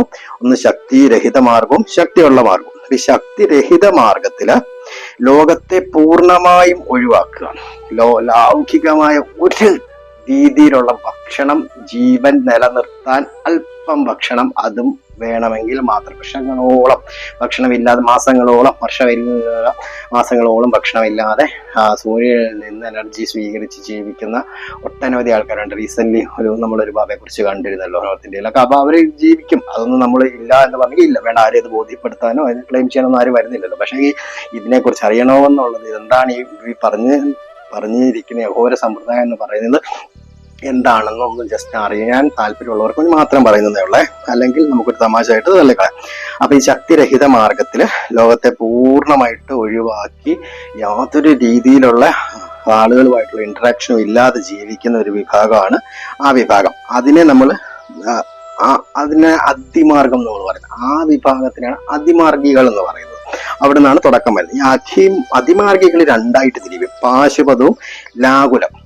പണ്ട് ഈ അതിമാർഗികൾ തന്നെ രണ്ട് വിഭാഗത്തിൽ തിരിഞ്ഞ്, ഒന്ന് പാശുപതം, ശിവനും പശുവിന്റെ കഴുത്തിൽ കയറ് കെട്ടിയൊരു സംഭവം കണ്ടിട്ടില്ല, പശുപതിനാഥിന്റെ ഒക്കെ. അപ്പം അതിന്റെ ഒക്കെ ഉത്ഭവം വേറെയാണ്. ശിവനും മനുഷ്യനുമായിട്ടുള്ള കണക്ഷനാണ് കാണിക്കുന്നത്. എങ്ങനെ അതാണ് എന്താ പറയാ, ശിവസൂത്രത്തിൽ കൂടിയൊക്കെ നമുക്ക് പറഞ്ഞു തരുന്നത് കാശ്മീരി ശൈവത്തിന്. അത് വലിയൊരു എന്താവാണ്, 36 വോളിയുള്ള ഒരു വലിയ ഒരു റിലീജിയൻ എന്ന് പോലും പറയാം. വലിയൊരു വേറൊരു രീതിയിലുള്ള ദൈവിക ശൈവ വീക്ഷണം. അത് ഒരു വീഡിയോ ആയിട്ട് തന്നെ ചെയ്യാനുണ്ട്. അപ്പൊ ഈ പാശുപതം ഒന്ന്, ലാകുലം ഒന്ന്. അപ്പൊ അത് പിന്നെയും നമുക്ക് തിരിയാണ്. അവിടെയാണ് ഇതിന്റെ എല്ലാം കോർ വരുന്നത്. വൈമലം, കാളമുഖം, കാരുകം, മൗസലം, ഇങ്ങനെ ഈ പാശുപതം ലാകുലം ഉണ്ടായി. അതിൽ നിന്ന് പിന്നീട് വിഭജിച്ചു വരുന്നതാണ് ഈ വൈമലം, കാളമുഖവും, കാരുകവും, മൗസലവും. ഇതാണ് ഈ ഭഗവാന്റെ ഏറ്റവും അഘോര രീതിയിൽ ഭഗവാന്റെ സാധന ചെയ്തുകൊണ്ടിരുന്നത്. അതിനു മുമ്പ് ഒരു കാര്യം ഞാൻ പറയാൻ മറന്നുപോയി. നമ്മുടെ ഈ സൗത്ത് ഫേസിൽ നിന്നാണ് മോക്ഷമാർഗം എന്ന് പറയുള്ളൂ, ദക്ഷിണമാർഗം എന്ന് പറഞ്ഞല്ലോ. അവിടെ നിന്നാണ് ഈ അഘോര മുഖം ഉണ്ടാകുന്നത്. ഈ അഘോര മുഖത്തിൽ നിന്ന് സാങ്ക്യം, യോഗ, സാങ്ക്യശാസ്ത്രം, എന്താ പറയാ, ദുർഗാമുഖം എന്നൊക്കെ പറയും. അങ്ങനെയുള്ള ദേവിയും കൂടി ഉള്ള മാർഗമാണ്. അവിടെ നിന്നാണ് ഈ അഘോരമുഖം എന്ന് പറയുന്നത്. അഘോരമുഖം എന്ന് പറഞ്ഞാൽ ദേഷ്യമില്ലാത്ത മുഖം എന്നാണ്. അഘോരം സൗമ്യം ആയിട്ടുള്ള മുഖമാണ്. അവിടുന്ന് വരുന്നത് സാങ്ക്യവും യോഗതന്ത്രങ്ങളും ദുർഗാരാധനയും വീരാരാധനയും ശക്തിയോട് കൂടിയ സ്വരൂപത്തിലുള്ള മന്ത്രമാർഗ താന്ത്രിക മാർഗങ്ങളും ഒക്കെയാണ് ആ മുഖത്തു നിന്ന് വരുന്നത്. അത് ഏറ്റവും ഭഗവാന്റെ സൗമ്യമായ മുഖമാണ്. അവിടെ നിന്നാണ് ഈ അഘോര മാർഗം വരുന്നത്. അപ്പം ദക്ഷിണമുഖം, സൗത്ത് ഏസി നല്ല യഥാർത്ഥ ശൗര്യമുള്ള ആളുകൾ വരുന്നത്. അവര് വരുന്നത് ഭഗവാന്റെ ഈസ്റ്റ് ഫേസിൽ നിന്നാണ്. അവിടെ നിന്നാണ് ഈ അതിമാർഗം എന്ന് പറയുന്ന അതിമാർഗികൾ വരുന്നത്. അപ്പൊ ഈ അതിമാർഗികളാണ് രണ്ടായിട്ട് തിരിഞ്ഞ് പാശുപതവും ലാകുലവുമായിട്ട് മാറുന്നത്. ആ ലാകുലം പാശുപത ഗ്രൂപ്പ് പിന്നെ സ്പ്ലിറ്റ് ചെയ്തിട്ട് വൈമരം, കാളമുഖം, കാരുകം, ഓസലം എന്ന് പറയുന്നു. അപ്പൊ ഈ 4 ഗ്രൂപ്പുകളാണ് ഏറ്റവും അഘോര സാധന ചെയ്യുന്നത്. എന്ന് വെച്ചാല് അഘോര സാധന എന്ന് ഉദ്ദേശിക്കുന്നത് സ്വയം ശിവനാണെന്ന് വിശ്വസിച്ച് ജീവിക്കുന്ന ആൾക്കാർ, ശിവനെ ഉൾക്കൊണ്ട് സ്വയം ശിവനായി മാറി ജീവിക്കുന്നവര്. അതിന്ന് അവരെ നമുക്ക് കാണാൻ പറ്റുന്നത് എവിടെയാ, ഹിമാലയത്തിന്റെ ഹിമാചൽ പ്രദേശില്, ടിബറ്റില്, അതേപോലെ പിന്നെ നമുക്ക് വനാന്തർ പ്രദേശ എവിടെയാ, നേരത്തെ അവര് ഇവിടെ ഉത്തരാഖണ്ഡ് മുകളില് റീജിയൻസിലൊക്കെ ഉണ്ടായിരുന്നു.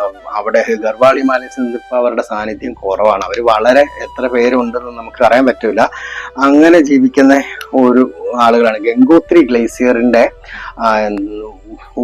ഗംഗോത്രി തപോവന ഭൂമിയുണ്ട്. തപോവനത്തിന്റെ സിയാച്ചിൻ മേഖലകളിലെ തപോവന ഭൂമികളിലൊക്കെ ഏറ്റവും കൂടുതലായിട്ട് അവരിന്ന് ഗംഗോത്രി ഗ്ലേസിയേഴ്സ് റേഞ്ചിലാണുള്ളത്. അപ്പൊ അവിടെ നമുക്ക് അവരെ കാണാൻ ഒക്കെ പറ്റുന്ന ചിലരിപ്പോ അതിൽ തെറ്റ് സാധിച്ചിട്ടുണ്ട്. അപ്പം അവരാണ് ഈ അഘോരികൾ എന്ന് പറഞ്ഞ് ഫിയർഫുൾ ആയിട്ട് നടക്കുന്ന ഇപ്പോഴത്തെ ഒരു ആളുകൾ എന്ന് പറഞ്ഞാല് ഇവര് സത്യം പറഞ്ഞ നാഗ സന്യാസിമാരുടെ ഗ്രൂപ്പിൽ പെട്ട കുറച്ചും കൂടി എന്താ പറയാ,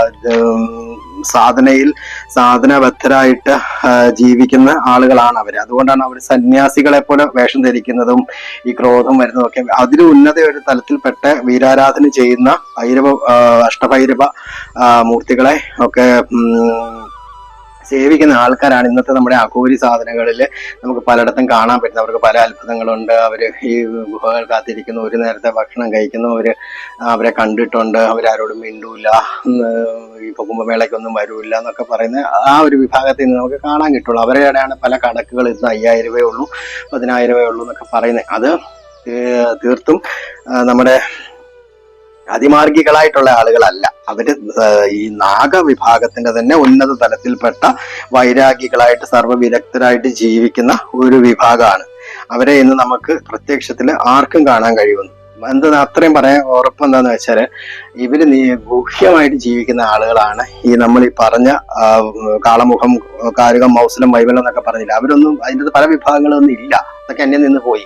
പണ്ട് ആയിരത്താണ്ടുകൾക്ക് മുമ്പാണ് അങ്ങനെയുള്ള ആളുകളൊക്കെ ജീവിച്ചിരുന്നത്. അവരെങ്ങനെ ഇരിക്കുന്നു, അവരുടെ സാധന കൊണ്ട് അവരെ നമുക്ക് നേരിട്ട് കണ്ടാൽ തന്നെ നമുക്ക് എന്തെങ്കിലും പറ്റിപ്പോകുമെന്ന് പോലും നമുക്ക് പറയാൻ പറ്റത്തില്ല. അത്ര ക്രൂരമായിട്ട് ശിവൻ എങ്ങനെയോ ശിവന്റെ അതേ അവസ്ഥയിൽ നിൽക്കുന്ന ഒരു ആളുകളാണ്. അത്രമാത്രമായിട്ട് ഈ ഭൂമിയിൽ തന്നെ ജീവിക്കുന്ന വൈരാഗി വിരക്തി പൂണ്ട ശിവനായി മാറിയ ആളുകളാണ്. അങ്ങനെയുള്ളവര് വളരെ കുറവായിട്ടുണ്ട്. കുറെ അവര് സത്യം പറഞ്ഞാല് ഗവൺമെന്റ് തന്നെയാണ് ഇന്ത്യ ഗവൺമെന്റ് തന്നെയാണ് അവർക്ക് വേണ്ടിയുള്ള സൗകര്യങ്ങൾ പലപ്പോഴും കൊടുക്കുന്നതും അവരെത്ര പേരുണ്ടെന്നുള്ള സെൻസസ് എടുക്കുന്നതും ഒക്കെ വലിയൊരു ഡിപ്പാർട്ട്മെന്റ് ആണ് നമ്മുടെ തന്നെ. അതെന്താന്നൊക്കെ പറയാൻ പറ്റില്ല. അപ്പൊ അങ്ങനെ അവര് കുറച്ച് ആളുകളെ ഉള്ളൂ. അവരെ ഇന്നും വലിയൊരു ട്രഷർ പോലെ അല്ല വെച്ചാൽ അവർക്ക് മുൻകൂട്ടിയുള്ള പല കാര്യങ്ങളെ ദർശിക്കാനും മാത്രമല്ല ഇത്രയും വലിയൊരു സംസ്കാരത്തിന്റെ പൂർണ്ണമായ സത്ത് ഉൾക്കൊണ്ട് ജീവിക്കുന്ന അവര്. അപ്പം അത്ര പഴക്കം ചെന്ന ഒരു വിഭാഗത്തിൽപ്പെട്ട ജീനിൽപ്പെട്ട അല്ലെങ്കിൽ ആ ഒരു പന്ഥാവിൽ ജീവിക്കുന്ന ആളുകളെ ഉണ്ട്. കുറച്ചു പേരേ ഉള്ളവരുടെ കണക്കും കാര്യങ്ങളൊന്നും നമുക്കറിയില്ല. അവർ വളരെ പ്രൊട്ടക്റ്റീവായിട്ട് വെച്ചേക്കുന്നതാണ്. നെഹ്റുവും ഇപ്പൊ നമ്മൾ പല നെഹ്റുവിന്റെ കാലത്ത് തന്നെ അവര് നെഹ്റു ഓഫീസിൽ, ജവഹർലാൽ നെഹ്റുജിയുടെ ഓഫീസിലൊക്കെ എത്തിയിട്ട് അപ്രത്യക്ഷരായ കഥകളൊക്കെ രാമചന്ദ്രൻ സാറിന്റെ ഒക്കെ ഇതിൽ കേട്ടിട്ടുണ്ട്. അപ്പം അത് അങ്ങനെ എല്ലാവർക്കും അറിയാവുന്ന അങ്ങനെയുള്ള കാര്യങ്ങൾ പോലെ. പക്ഷെങ്കിൽ അതല്ലാതെ തന്നെ റിസർച്ച് വർക്കിൽ ഗവൺമെന്റ് ഓഫ് ഇന്ത്യയുടെ ഡിപ്പാർട്ട്മെന്റിൽ വർക്ക് ചെയ്യുന്ന പലർക്കും, പല ഡിപ്പാർട്ട്മെന്റിലും ഇതിനെക്കുറിച്ച് തേടി പോകുന്ന ആളുകൾക്കും ഒക്കെ ഇതിനെക്കുറിച്ച് വളരെ വ്യക്തമായിട്ട് അറിയാം. പക്ഷെ അവരങ്ങനെ പുറത്ത് പറയത്തില്ല. അത് പറയാത്തത് കൊണ്ടാണ് നമുക്കതൊന്നും അങ്ങനെ അറിയാത്തത്, എന്താണ് ഈ സംഭവം എന്നുള്ളത്. ഇതിൽ വിഭാഗത്തിൽ കുറച്ച് ആളുകൾ ഉണ്ട്. അപ്പൊ നമുക്ക് ഈ പല യാത്രകളിലും, കൈലാസയാത്രകളിൽ ഇത്രയും ഒരു കൈലാസ യാത്ര തന്നെ 15 ദിവസങ്ങൾക്ക് കുറഞ്ഞതെടുക്കുന്ന അവസ്ഥയിൽ നമ്മൾ ഇത്രയും നാളുകൾ ഈ ഭൂമിയിൽ പോയി താമസിക്കുന്ന അവസരത്തിലൊക്കെ നമുക്ക് ചിലപ്പോൾ അത്രയും യോഗമുള്ളവർക്ക് ഒരു പ്രാവശ്യം ഒക്കെ ഇവരുമായിട്ട് കാണാനും ഇവരുമായിട്ടൊന്ന് സംസാരിക്കാന്ന് വെച്ചാൽ അവരുടെ ആ ഒരു പന്ഥാവിൽ അടുത്തിരിക്കാനും ഒക്കെ ചിലപ്പം ചതയം ചെയ്ത ആളുകളും ഉണ്ടാകാം. അപ്പം അവര് കൂടുതലായിട്ട് അവർ ഒരു കാര്യം ഞാൻ പറയാം, അവർ കൂടുതലും സ്പിരിറ്റ്സ് പോലെയുള്ള ആളുകളുമായിട്ടാണ് അവർ കമ്മ്യൂണിക്കേറ്റ് ചെയ്യുന്നത്. നമ്മൾ അവരെ കണ്ടെന്ന് പറഞ്ഞാൽ അവരുടെ ചുറ്റിനും എപ്പോഴും ഒരു ഫോഴ്സ് ഉണ്ട്, അവരുടെ ചുറ്റിനും ഒരു കാന്തിക വലയുണ്ടെന്നൊക്കെ പറഞ്ഞാൽ അവർ സംസാരിക്കുന്നത്, ഇടപെടുന്നതും ഒക്കെ ആ അജ്ഞാത ശക്തികളോടാണ്. മാത്രമല്ല അവരുടെ കൂടുതൽ അവർ വെജിറ്റേറിയൻ ആണ്, പൂർണ്ണമായിട്ടും വെജിറ്റേറിയൻ ആയിട്ടുള്ള ആളുകളാണ്. അവരിൽ തന്നെ ചില വിഭാഗങ്ങളുണ്ട്. ഈ ജ്ഞാനകുണ്ടലിനിയെ മാത്രം ഉയർത്തി മെഡിറ്റേഷൻ ചെയ്ത് മഹാവതാർ ബാബാജി എന്നൊക്കെ പറയുന്ന മഹായോഗികളുണ്ടല്ലോ, അതേപോലുള്ള ആ ഒരു തലത്തിൽ പെടുന്ന ആളുകൾ ഉണ്ട്. അതേ തലത്തിൽ പെടുന്ന ആളുകൾ ഇന്നും ഉണ്ട് പല സ്ഥലങ്ങളിലും, ഭാരതത്തിൽ തന്നെ, അഖണ്ഡ ഭാരതത്തിൽ, ടിബറ്റിൽ ഉൾപ്പെടെ കൂട്ടിയെ പറയും. അപ്പൊ അവിടെ അവരുണ്ട്. അപ്പൊ അവർ ജ്ഞാനകുണ്ടലിനെ ഉയർത്തി ജീവിക്കുന്ന ആളുകളാണ് ഒരു വിഭാഗം. പിന്നെ അതിനും താഴെ ഒരു വിഭാഗമുണ്ട്, അവരിൽ തന്നെ പെട്ടവരുണ്ട് ഈ സാധനകൾ, താന്ത്രിക സാധനയോട് ബന്ധമുള്ള എന്തോ രീതിയിലുള്ള സാധന ചെയ്യുന്ന ആളുകളുണ്ട്. അവര് കൂടുതലും ഈ രാജ്യത്തിന്റെ നന്മയ്ക്കായിട്ട് അവരെ രാജ്യത്തിന്റെ നന്മയ്ക്കായിട്ട് നമ്മൾ തന്നെ പല ഒഫീഷ്യലി അവരെ ഈ എന്താ പറയാ നമ്മളുടെ ഇടയിൽ തന്നെ കണ്ടുമുട്ടാം. ഒഫീഷ്യലി അവരങ്ങനെ വിടുന്ന തന്നെ ഉണ്ട്. എന്താന്ന് വെച്ചാൽ ഒരു ബാലൻസിങ്ങിനും ഒരു സമാധാനത്തിനും അവര് ചിലപ്പോൾ എന്താ ഞാൻ ഉദ്ദേശിച്ച ആൾദൈവങ്ങളെല്ലാം നല്ല സദ്ഗുരുക്കളുണ്ടല്ലോ, അവര് ചിലപ്പോഴൊന്നല്ല അവരിൽ പലരുടെയും നിയോഗത്തിന്റെ പുറത്തായിട്ട് ഈ സാധാരണ മനുഷ്യരുടെ ഇടയിൽ പ്രവർത്തിക്കുന്ന ആളുകളും ഉണ്ട്, അവരിൽ തന്നെ പെട്ടവരുണ്ട്.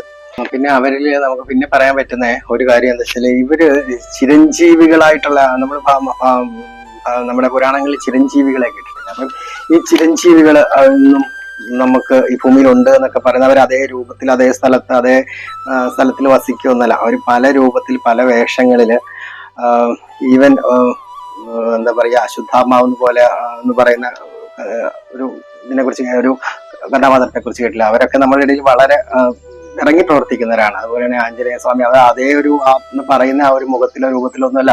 അവരൊക്കെ ഇപ്പം നമ്മുടെ നീംപുരൂരി ബാബ, തീർച്ചയായും അവരൊക്കെ ഈ ചിരഞ്ജീവികളുടെ ഭൂമിയിലുള്ള സാന്നിധ്യം, അവരുടെ ആ ലൈഫ് ഒരു ലൈഫ് ഇവരിൽ കൂടി കണ്ടിന്യൂ ചെയ്തുകൊണ്ട് പോയേക്കാണ് ഈ ലോകം. നമുക്ക് വേണ്ടി അല്ല, നന്മയ്ക്ക് വേണ്ടി. അവരൊന്നും ഒരിക്കലും സാമ്പത്തികം ആഗ്രഹിക്കുന്നവരോ ഒന്നുമല്ല. അവരുടെയൊക്കെ ആശ്രമങ്ങളൊക്കെ നമുക്ക് കണ്ടാൽ അറിയാമല്ലോ. നീംപുരി ബാബാജിയുടെ ഒക്കെ ആശ്രമമൊക്കെ കണ്ടാൽ നമുക്ക് മനസ്സിലാവും. ഒരിക്കലും അദ്ദേഹത്തിന് ഭാരതം പകുതി വേണേലും വാങ്ങാൻ പറ്റുന്ന തരത്തിലുള്ള സാമ്പത്തിക സ്രോതസ്സിനൊക്കെ അദ്ദേഹത്തിന് കിട്ടിയേനെ. അപ്പൊ അതൊക്കെ എല്ലാവർക്കും അറിയാം.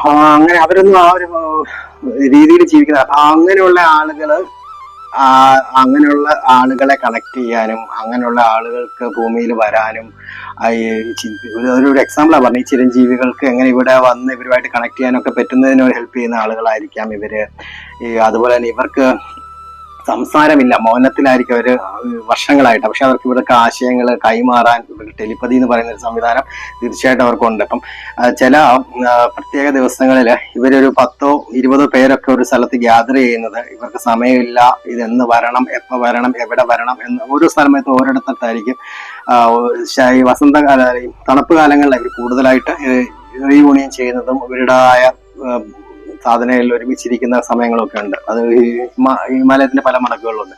അപ്പൊ ഇവര് എപ്പോ വരണം, എങ്ങനെ വരണം? ഇപ്പൊ 20 പേരുണ്ട്. ഇവര് പലരും പലയിടത്തായിരിക്കും. ഇവര് എങ്ങനെ പറയും? ഇവർക്ക് ഫോണോ കാര്യങ്ങളോ ഒന്നുമില്ല. പക്ഷെങ്കിൽ ഇവര് ഒരു സിസ്റ്റം, ഇവരുടെ എന്തോ ഒരു ഈ മീഡിയത്തിൽ കൂടി ഇവര് ഇത് മെസ്സേജ് പാസ് ചെയ്യുന്നു. ഇവർ വരുന്നു, അവര് അങ്ങോട്ടും ഇങ്ങോട്ടും ആശയങ്ങൾ കൈമാറുന്നു. 2-3 ദിവസം ധ്യാനിച്ചവരും എങ്ങോട്ടൊക്കെ പോകുന്നു. ഇതൊക്കെ നമുക്ക് കണ്ടിട്ടുണ്ട്.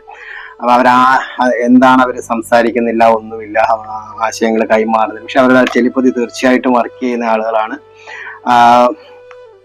നമ്മുടെ ഹിമാചലില് ഒരു കിന്നർ വാലിയിലാണെന്ന് തോന്നുന്നു, കിന്നർ റീജിയനിലൊക്കെ ഒരു തയ്യൽ കടക്കാരനുണ്ടായിരുന്നു.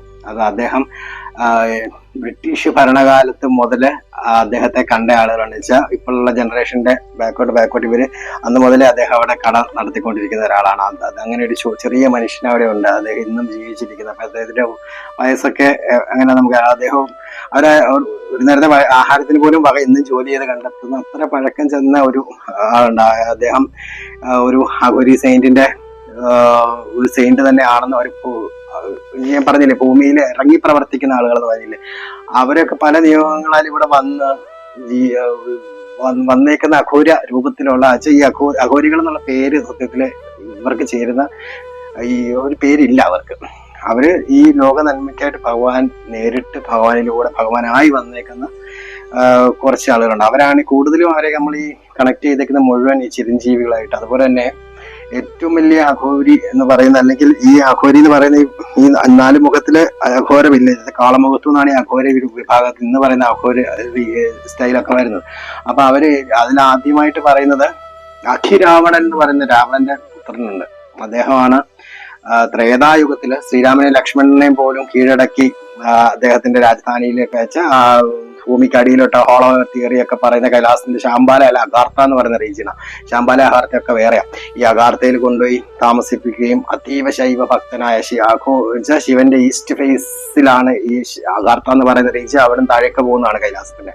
അപ്പൊ ആ റീജിയനിൽ കൂടി ഇപ്പൊ ഇവിടെ താമസിപ്പിച്ച ഗൂഗിൾ സെർച്ച് ചെയ്ത അഖിരാവണൻ എന്ന് പറഞ്ഞാൽ അദ്ദേഹമാണ് ശിവന്റെ ആദ്യത്തെ ഈ ഒരു രീതിയിൽ ഈസ്റ്റ് ഫേസിൽ നിന്ന് ഭഗവാന്റെ ആയാലും ആ ഒരു സത്ത് പുറത്ത് വന്ന ആദ്യത്തെ രൂപം എന്ന് പറയുന്നത്. പിന്നെ വൈഷ്ണവ ഈ ഒരു പറയുന്ന വിഭാഗത്തിലുള്ളവര് ഭഗവാൻ കൃഷ്ണനെ പോലും ശിവന്റെയും അല്ലെ രാധയും കൃഷ്ണനെയും ശിവന്റെയും പാർവതിയുടെയും ഈ ഭൂമിയിലേക്കുള്ള ഈ ദ്വാപര യുഗത്തിൽ ഈ മനുഷ്യന്റെ ഇടയിൽ അവർക്ക് വസിക്കാൻ വേണ്ടി അവരുടെ അവതാരമായി അവരിവിടെ വന്നു എന്നും അതും ചില കൃഷ്ണ ചരിത്രങ്ങൾ, കൃഷ്ണന്റെ ഭഗവാന്റെ സ്റ്റോറി നോക്കുമ്പോൾ ഭഗവാൻ ഏറ്റവും കൂടുതൽ പ്രാർത്ഥിച്ചതും ആരാധിച്ചിരുന്നതും ഭാവത്തിൽ തന്നെ കാണാം മഹാദേവരെയാണ്. അവിടെ വേറൊരു നാരായണ രൂപത്തിലൊക്കെ പറയുന്നില്ല. ഭഗവാൻ ഒരു ശിവന്റെ ഭക്തനാണ്, ശിവഭക്തനാണ് ഭഗവാൻ എന്നുള്ളത് ഭാവത്തിൽ തന്നെ കാണാം. ഇവര് തീർച്ചയായിട്ടും ഈ ഒരു വിഭാഗത്തിൽ പെട്ട അതിമാർഗികൾ വിശ്വസിക്കുന്നത് ഭഗവാൻ ശ്രീകൃഷ്ണൻ ദ്വാപര യുഗത്തിൽ ഒരു വലിയൊരു അഘോര മാർഗത്തിന്റെ ലീഡർ ആയിരുന്നു എന്നുള്ളതാണ്. ത്രേതായുഗത്തില് അഖിരാവണനായിരുന്നെങ്കിൽ ഇന്ന് കലിയുഗത്തില് അതിൽ ഏറ്റവും ഉന്നത സ്ഥാനത്ത് നിൽക്കുന്നത് മഹാവതർ ബാബാജിയാണ്.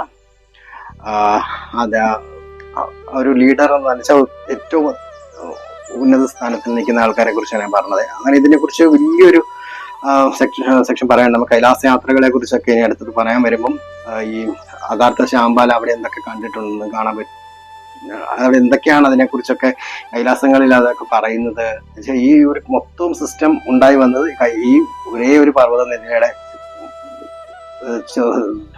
എന്താ പറയുക സറൗണ്ടിങ്സിൽ നിന്നാണ്. അപ്പം ഈ മഞ്ഞ് മൊത്തം മാറ്റിയ ഒരു കൈലാസം കണ്ടാല് യഥാർത്ഥത്തിൽ ദുർഗാ ഉപാസന എന്ന് പറഞ്ഞില്ല, ഭഗവാന്റെ ശക്തിയുള്ള മാർഗം, ശക്തിയില്ലാത്ത മാർഗം, ശക്തിയുള്ള മാർഗത്തില് ഭഗവാന്റെ എന്താ പറയുക നോർത്ത് ഫേസ്, സൗത്ത് ഫേസ് പാർവതിയുടെ കൊട്ടാരമാണ് കൈലാസം എന്ന് പറയുന്നത്. വെച്ചാല് ദുർഗാ പാലസ് ആണ് സത്യം പറഞ്ഞാല് കൈലാസം. മുകളിൽ നിന്ന് നോക്കിയാൽ ഒരു മഞ്ഞില്ലാത്ത സമയത്ത് മഞ്ഞ് ഒഴിഞ്ഞ പൂർണ്ണ കൈലാസം കിട്ടില്ല. പൂർണ്ണമായിട്ട് മഞ്ഞ് നമുക്ക് മാറ്റിക്കഴിഞ്ഞുള്ള ഇമേജ് നോക്കിയാൽ അത് പൂർണ്ണമായിട്ടൊരു ശ്രീചക്ര രൂപത്തിലാണ്. അങ്ങനെയാണ് ഈ ശ്രീചക്രത്തിന്റെ ഒക്കെ ഒരു കാൽക്കുലേഷനും അത് പണിത് ശങ്കരാചാര്യരാണെങ്കിലും നമുക്ക് തന്നതും ഒക്കെ ആ ഒരു ഈ ഒരു ഡൈമെൻഷൻ എടുത്തിട്ടാണ്. ഇതിന്റെ റെപ്ലിക്കായിട്ട് തന്നാണ് കൈലാസത്തിന്റെ മൊത്തം കൈലാസത്തിന്റെ ഒരു ഏരിയൽ വ്യൂ നോക്കിക്കഴിഞ്ഞാൽ അങ്ങനെയാണ് ഇരിക്കുന്നത്. ശ്രീചക്രം എങ്ങനെ ഇരിക്കുന്നത് അങ്ങനെ തന്നെയാണ്. അപ്പം ഇതെല്ലാം മൊത്തത്തിൽ നമുക്ക് കണക്റ്റഡ് ആയിട്ടാണ്. അപ്പൊ നമുക്ക് കൈലാസ യാത്രയിലുള്ള വീഡിയോയിൽ അതിനെക്കുറിച്ച് പറയാം. പിന്നെ നമ്മളിപ്പം ഈ അഘോരികളെ പറിച്ചതുകൊണ്ട് ഞാൻ പറഞ്ഞതാണ്, ഇങ്ങനെയാണ് ഈ അഘോര മുഖം വരുന്നത്. പിന്നെ നമ്മൾ പറഞ്ഞല്ലോ ആരംഭത്തിലെ ശിവനുള്ള മാർഗം ശിവൻ മാത്രമുള്ള മാർഗം ശക്തിയില്ലാത്ത മാർഗത്തിൽ കൂടി വരുമ്പോഴാണ് ഈ അഘോര രൂപം വരുന്നത്. അഘോര സന്യാസികളും ആ രീതിയിലുള്ള വിഭാഗങ്ങൾ വരുന്നത്. ഈ വിഭാഗത്തിൽ പെട്ടവര് പൂർണ്ണമായിട്ടും സന്യാസിമാരായിരിക്കണമെന്ന് നിർബന്ധമില്ല. സാധാരണ മനുഷ്യരെ പോലെ ഗാർഹിക ജീവിതം നയിച്ചു വന്നവരാകാം, അല്ലെങ്കിൽ പൂർണ്ണ ബ്രഹ്മചാരികളായി വന്നവരാകാം. പക്ഷെങ്കിൽ ജീവിതത്തിന്റെ ഒരു മധ്യ സമയത്ത് അല്ലെങ്കിൽ ഒരു ഏർലി സ്റ്റേജില് അവർക്ക് ശിവം എന്നൊരവസ്ഥയിലേക്ക് എത്താൻ ഒരു ഗുരുവോ ഒരു നിമിത്തമോ അല്ലെങ്കിൽ കൂടുതലും ആൾക്കാർക്ക് ഒരു ദർശനമായിരിക്കും ഭഗവാന്റെ കിട്ടുക. അങ്ങനെ എന്തെങ്കിലും ഒരു കോളുകൾ കൊണ്ട് ഒരു അവസ്ഥയില് സാഹചര്യങ്ങളിൽ അവർ പൂർണ്ണമായിട്ടും ഭഗവാനിലേക്ക് എത്തിച്ചേർന്നവരാകാനാണ് കൂടുതലും അങ്ങനെയുള്ളവരാണ്. അല്ലാതെ അവർ സന്യാസികളല്ല അഘോരികൾ. ഇപ്പൊ നമ്മൾ പറയുന്ന അഘോരികൾ അല്ലെ, നമ്മൾ ഈ തേടുന്ന അഘോരികൾ അവരെ ഏത് ഭാവത്തിലും നമുക്ക് പ്രത്യക്ഷത്തിൽ കാണാൻ സാധിക്കുന്നവരാണ്. ഭഗവാനായി മാറി അല്ലെങ്കിൽ ഭഗവാനുമായിട്ട് പൂർണ്ണമായിട്ടും ഭഗവാനും ആയിട്ട് ബന്ധപ്പെടാൻ കഴിയുന്നവർ ഏതെങ്കിലും ഒരു മീഡിയത്തിൽ കൂടി ഭഗവാനുമായിട്ട് ഇന്നും ഒരു വിഭാഗം ദേവന്മാരുമായിട്ട് ബന്ധപ്പെടുന്ന ഒരു മനുഷ്യരാണ്. അവരേത് ഭാവത്തിലും നമ്മുടെ കൂടെ ഉണ്ടാവാം, അല്ലെങ്കിൽ പൂർണ്ണമായും അവര് നമ്മളിൽ നിന്ന് ദൂരെ അല്ല. പക്ഷെ അവർ കണ്ടെത്തല്, അവരുടെ യഥാർത്ഥ രൂപത്തിൽ കണ്ടെത്തല് അല്ല അവരുടെ ആരാധനാക്രമങ്ങൾ കണ്ടെത്തോ ഒന്നും നമുക്ക് വളരെ ബുദ്ധിമുട്ടാണ്. പക്ഷെങ്കിൽ അവര് സാധാരണ മനുഷ്യരെ പോലെ, ഇപ്പൊ ഞാൻ പറഞ്ഞില്ലേ ഒരു ഹിമാചലക്കാരിയൊക്കെ, അങ്ങനെ പല എക്സാമ്പിൾസ് ഉണ്ട്. നമുക്ക് അവരെ കണ്ടിട്ടുണ്ട്. അവര് ജസ്റ്റ് നമ്മുടെ ദേഹത്തൊന്ന് സ്പർശിച്ചാൽ നമുക്ക് അതിന്റെ തീവ്രത മനസ്സിലാകും. ഇപ്പൊ നമ്മൾ ഈ കുംഭമേളയിലാണെങ്കിലും അവരുടെ സാന്നിധ്യമുണ്ട്. പക്ഷെ അവരാരാന്ന് നമ്മൾ തിരിച്ചറിയുന്നില്ല. അതേപോലെ തന്നെ അദൃശ്യരായിട്ടുള്ള പല ശക്തികളായി മാറി വരുന്ന ദേവന്മാരെന്നൊക്കെ പോലെ അല്ല ഗന്ധർവന്മാരെന്നൊക്കെ നമ്മൾ പറയുന്നതൊക്കെ ഇവിടുന്ന് നമ്മൾ ഋഷീശ്വരന്മാരുടെ ഇവിടുന്ന് ഈ ഒരു ഭൂമിയിൽ നിന്ന് വിട്ടുപോയ ഋഷീശ്വരന്മാരുടെ ആത്മാക്കളൊക്കെ ഇവിടെ വരുന്നുണ്ട്. അവർക്ക് പ്രത്യേകിച്ച് നമ്മളിപ്പോ ഈ പറയുന്ന അഘോരി വിഭാഗത്തിനൊക്കെ അവർക്ക് വേറൊരു പ്രത്യേകത, അവർക്ക് കൂടുമാറാൻ സാധിക്കുന്ന ആളുകളാണ്. ഒരു സ്ഥലത്ത് നിന്ന് വേറൊരു സ്ഥലത്തേക്ക് പോകാൻ സാധിക്കുന്നവരാണ്. അങ്ങനെ പല ശക്തി കൂടുമാറാന്ന് വെച്ചാൽ ഒരു ശരീരം ഉപേക്ഷിച്ച് വേറൊരു ശരീരത്തിലേക്കൊക്കെ പോവാം. അങ്ങനെ നമുക്ക് ഈ കാലഘട്ടത്തിൽ ഏറ്റവും കൂടുതൽ കേരളീയർക്ക് കാണാൻ അനുഭവിച്ചറിയാൻ പറ്റുന്ന ഒരു അവധൂത സങ്കല്പത്തിൽ നമ്മൾ കാണുന്ന ഒരു മഹാനാണ് പുൽപ്പാണി സിദ്ധരുടെ റീഇൻകാർണേഷൻ എന്നൊക്കെ പറയുന്ന പ്രഭാകര സിദ്ധയോഗികൾ, മഹാപ്രഭാകര സിദ്ധയോഗികൾ. അതൊരു കാര്യം എനിക്ക് തുറന്നു പറയാൻ കഴിയും. എനിക്ക് അദ്ദേഹത്തിന്റെ ദർശനം എനിക്കെന്റെ ശബരിമല യാത്രയിൽ കിട്ടിയിട്ടുണ്ട്. വളരെ ചെറുപ്പത്തിൽ ഒരു 10+2 കഴിഞ്ഞ സമയത്തൊക്കെ എനിക്ക് അദ്ദേഹത്തിന്റെ ദർശനം അദ്ദേഹമായ ഇപ്പൊ കാണുന്ന രൂപത്തിൽ തന്നെ കിട്ടിയിട്ടുണ്ട്. അദ്ദേഹം ഒരു മഹാഹോരിയായിരുന്നു. അതൊരു അഘോരി ബന്ധാവൻ. അദ്ദേഹം പൂർണ്ണമായിട്ടൊരു അഘോരിയായിരുന്നു. അവർ ചിരഞ്ജീവികളായിട്ട് ഒരു ബോഡികൾ എടുത്ത് മുമ്പോട്ടേക്ക് ജീവിക്കുന്ന ആളുകളാണ്. അദ്ദേഹത്തിന് ഒരു എക്സാമ്പിളായിട്ട് നമുക്ക് കാട്ടിത്തരാൻ സാധിക്കും, എനിക്ക് കാട്ടിത്തരാൻ സാധിക്കും. അദ്ദേഹം നമ്മുടെ ഇടയ്ക്ക് ഇപ്പോഴും ജീവിക്കുന്നു. അപ്പൊ അങ്ങനെയുള്ള ആളുകൾ നമുക്ക് മനസ്സിലാക്കാൻ എളുപ്പത്തിന് പറയാം. അങ്ങനെയുള്ള ആളുകൾ പൂർണ്ണമായിട്ടും കുംഭമേളയിൽ അവരുടെ സാന്നിധ്യമുണ്ട്. ഈ അതിമാർഗികളായിട്ടുള്ള നേരത്തെ പറഞ്ഞ വിഭാഗത്തിൽപ്പെട്ട ആളുകളെ നമുക്ക് ഇന്ന് കാണാൻ സാധിക്കില്ലെങ്കിലും നമുക്ക് അതിൽപ്പെട്ട ഒരു വിഭാഗം, ഇന്നത്തെ ആ ഒരു വിഭാഗത്തിന്റെ ബാക്കി ഉള്ള ആ ഒരു അഘോര സിദ്ധിയുള്ള ആളുകളെ നമുക്ക് കാണാൻ സാധിക്കും. വെച്ചാൽ അവരെ നമുക്ക് കണ്ടാൽ തിരിച്ചറിയത്തില്ല. അവരുടെ പ്രസൻസ് കൊണ്ട് മാത്രം, അവരുടെ ഒരു ഇടപെടൽ കൊണ്ട് മാത്രമേ, അവരുടെ ആ ഊർജ്ജം നമുക്ക് തിരിച്ചറിഞ്ഞാൽ മാത്രമേ നമുക്ക് അവരെ തിരിച്ചറിയാൻ പറ്റുള്ളൂ. അല്ല വേറെ മാർഗങ്ങൾ അങ്ങനെ ഇല്ല. പക്ഷെങ്കിൽ അവർക്ക് പ്രത്യേകത ഇപ്പോഴും ഉണ്ട്. നമ്മുടെ ഈ അവധൂത ഗീതയിൽ കപാലികരെ കുറിച്ച് പറയുന്നത് അതിപ്പോഴും ഉള്ള ആ ഒരു വിഭാഗത്തെ കുറിച്ചാണ് അവധൂത ഗീതയിൽ പറയുന്നത്. അവര് കേച്ചേരി മുദ്രയിൽ കൂടി, കേച്ചേരി മുദ്ര എന്ന് വെച്ചാല് കുണ്ടലിനി യോഗയുടെയും ക്രിയയോഗയുടെ ഒക്കെ മൂർത്താവസ്ഥയില് ശിവൻ തന്നെ എന്നുള്ള കൺസെപ്റ്റ്. നമ്മളിപ്പോ പറഞ്ഞല്ലോ ഈ അദ്വൈത ഭൈരവതന്ത്രം വീണ്ടും മൂന്നായിട്ട് പിരിയും. അതിൽ നിന്ന് ശേഷം ഉണ്ടായതാണ് ഈ ഭൈരവതന്ത്രം മൂന്നായിട്ട് പിരിഞ്ഞ് അമൃതേശ്വരം, മന്ത്രപീഠം, വിദ്യാപീഠം ഇങ്ങനെ മൂന്നായിട്ട് തിരിയും. അതിൻ്റെ അകത്ത് ഈ അമൃതേശ്വര സെക്ടറിൽ വരുന്നതാണ്. അവിടെ ഈ അമൃതേശ്വര ഭൈരവനും അമൃതലക്ഷ്മിയാണ് അവിടുത്തെ ദേവതാദേവികള്. അതുപോലെ തന്നെ മന്ത്രപീഠം പിന്നെ പിരിഞ്ഞ് സ്വച്ഛന്ത ഭൈരവനും അഘോരേശ്വരിയാണ് ഈ എന്താ പറയാ ഈ മന്ത്രമാർഗത്തിലെ ദേവതാ സങ്കല്പങ്ങൾ. അതേപോലെ തന്നെ വിദ്യാപീഠത്തിൽ നിന്ന് വരുന്നതാണ് ഈ ഭൈരവനും. ഭൈരവിയാണ് പീഠത്തിൽ നിന്ന് വരുന്ന വിദ്യാപീഠത്തിന്റെ ദേവതകൾ. അവിടുന്ന് ഈ ഭൈരവനും ഭൈരവിയായിട്ട് മാറുന്ന ആരാധനാക്രമത്തിന്റെ പിന്നീടുള്ള ഡിവിഷനാണ് യാമളം, വാമം, ശക്തിതന്ത്രം. അപ്പൊ എന്നിട്ട് ഈ ശക്തിതന്ത്രം രണ്ടായിട്ട് പിരിയുക. ആ ശക്തിതന്ത്രം രണ്ടായിട്ട് പിരിയുന്നതിൽ ഒന്നാണ് കൗളവും കാളി. അപ്പൊ ഈ കൗളവും കാളിയാണ് പിൽക്കാലത്ത് ഇന്ന് നമുക്ക് കണ്ടുവരുന്ന ആരാധനാക്രമങ്ങളുടെ പദ്ധതികളിലെ നമുക്കിന്ന് കണ്ടുവരുന്ന പദ്ധതികളുടെ തുടക്കം അവിടെ നിന്നാണ്. അപ്പൊ ഈ കൗളം തന്നെ വീണ്ടും തിരിയാം. അത് ത്രികമായിട്ട് കൗളത്രികം വീണ്ടും തിരിയാം. പൂർവം, ഉത്തരം, പശ്ചിമം, അല്ല നാലായിട്ട് തിരിക. പൂർവം, ഉത്തരം, പശ്ചിമം, ദക്ഷിണം. അവിടുത്തെ ഈ കൗളം തന്നെ വീണ്ടും പിരിവാണ്. പൂർവം, ഉത്തരം, പശ്ചിമം, ദക്ഷിണം അങ്ങനെ നാലായിട്ട് തിരിയുന്നു. അതിൻ്റെ അകത്ത് ഈ പൂർവത്തില് ആണ് നമ്മൾ ഈ ഭഗവതി സങ്കല്പം വരുന്നത്, അമ്മഭാവം വരുന്നത്. ഭഗവതി, പരാശക്തി, ആദിപരാശക്തി എന്നൊക്കെ പറയുന്ന കൗളത്തിന്റെ പൂർവ്വക്രമത്തിലാണ്. അതിന്റെ ഉത്തരക്രമത്തിൽ വരുമ്പോഴാണ് കൗളത്രകത്തിന്റെ ഉത്തര പിരിവിൽ വരുന്ന ആരാധന പദ്ധതികൾക്കകത്താണ് ഈ കാലസംകൃഷ്ണി, ചാമുണ്ടി, ദശമഹാവിദ്യകളും ഒക്കെ അവിടെയാണ് വരുന്നത്. അത് കഴിഞ്ഞ് പശ്ചിമ അഭിനയത്തില് കുബ്ജിക എന്നുള്ളൊരു ദേവതയാണ് വരുന്നത്. നമ്മുടെ ഇവിടെ കുറവാണ്, കൂടുതൽ നോർത്ത് ഈസ്റ്റിലൊക്കെയാണ് വരുന്നത്. പിന്നെ നമുക്ക് വരുന്നത് ദക്ഷിണം. അവിടെ ആ ദക്ഷിണാചാരത്തിന്റെ പദ്ധതിയായിട്ടാണ് നമുക്ക് തന്ത്രത്തില് ത്രിപുര, ലളിത സുന്ദരി, ലളിത, രാജരാജേശ്വരി അങ്ങനെയുള്ള കൺസെപ്റ്റുകളിലൊക്കെ ദേവിയുടെ ആ ഭാവങ്ങളൊക്കെ, അതായത് മൃദുലമായ ഭാവങ്ങള്, സ്നേഹമുള്ള ഭാവങ്ങള്, സരസ്വതി ഭാവം, അതെല്ലാം അങ്ങനെ ദുർഗ കൺസെപ്റ്റ് ഒക്കെ അവിടെ ആണ് കൂടുതലും. ദേവിയെ ആ ഒരു മാർഗത്തിലാണ് കൂടുതലായിട്ട് നമ്മൾ ആ ഒരു പദ്ധതിയിലാണ് വിളിച്ചത്. അതാണ് ഇന്ന് നമ്മുടെ കുലാരാധനയൊക്കെ കൂടുതലും ആ ഒരു പദ്ധതികളിലാത്ത വരുന്നത്. അവരും ഈ നാഗസന്യാസിമാരുമായിട്ടുള്ള ഡിഫറൻസും ഇപ്പൊ ഞാൻ കുറച്ചൊക്കെ പറഞ്ഞു തോന്നുന്നു. അല്ലാതെ നമ്മൾ ഇന്ന് കാണുന്ന ഈ ആളുകൾ പറയുന്നത് ഒന്നും അല്ല. അവരെ അങ്ങനെ കണ്ടിട്ടൊന്നും ഇല്ല. ആരും അങ്ങനെ കാണാൻ പറ്റുമെന്ന് എനിക്ക് തോന്നുന്നില്ല. കണ്ടിട്ടുണ്ടെങ്കിൽ തന്നെ വളരെ വിരളമായിട്ടേ ഉള്ളവര്. അങ്ങനെയാണ് നമുക്ക് ഇപ്പൊ നമ്മൾ പറഞ്ഞു വന്നതായിരുന്നു അഘോരികളുടെ തുടക്കം വരുന്നത്. കുംഭമേളയുടെ തന്നെ പ്രധാന ഘടകം എന്ന് പറയുന്നത് ത്രിവേണി സംഗമത്തിലെ സ്നാനമാണല്ലോ. ഗംഗാ, യമുന, ഗുഹ്യമായ സരസ്വതിയുടെ പ്രസൻസ്.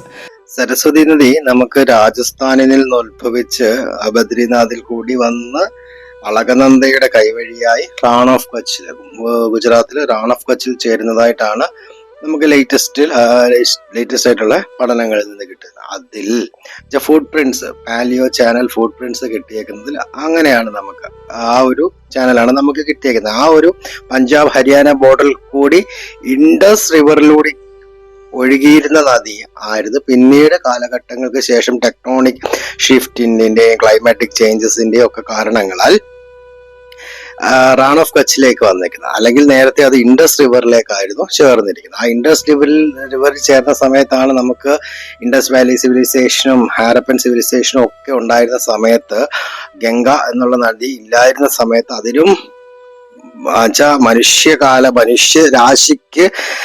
രാശിയുടെ ജനനത്തെക്കാൾ പഴക്കത്തില് എന്തായിരുന്നു പഴക്കത്തിലാണ് ആ നദിയുടെ ഉത്ഭവവും ആ നദിയുടെ ഒഴുക്കും ഒക്കെ ഉണ്ടായിരുന്നതേ.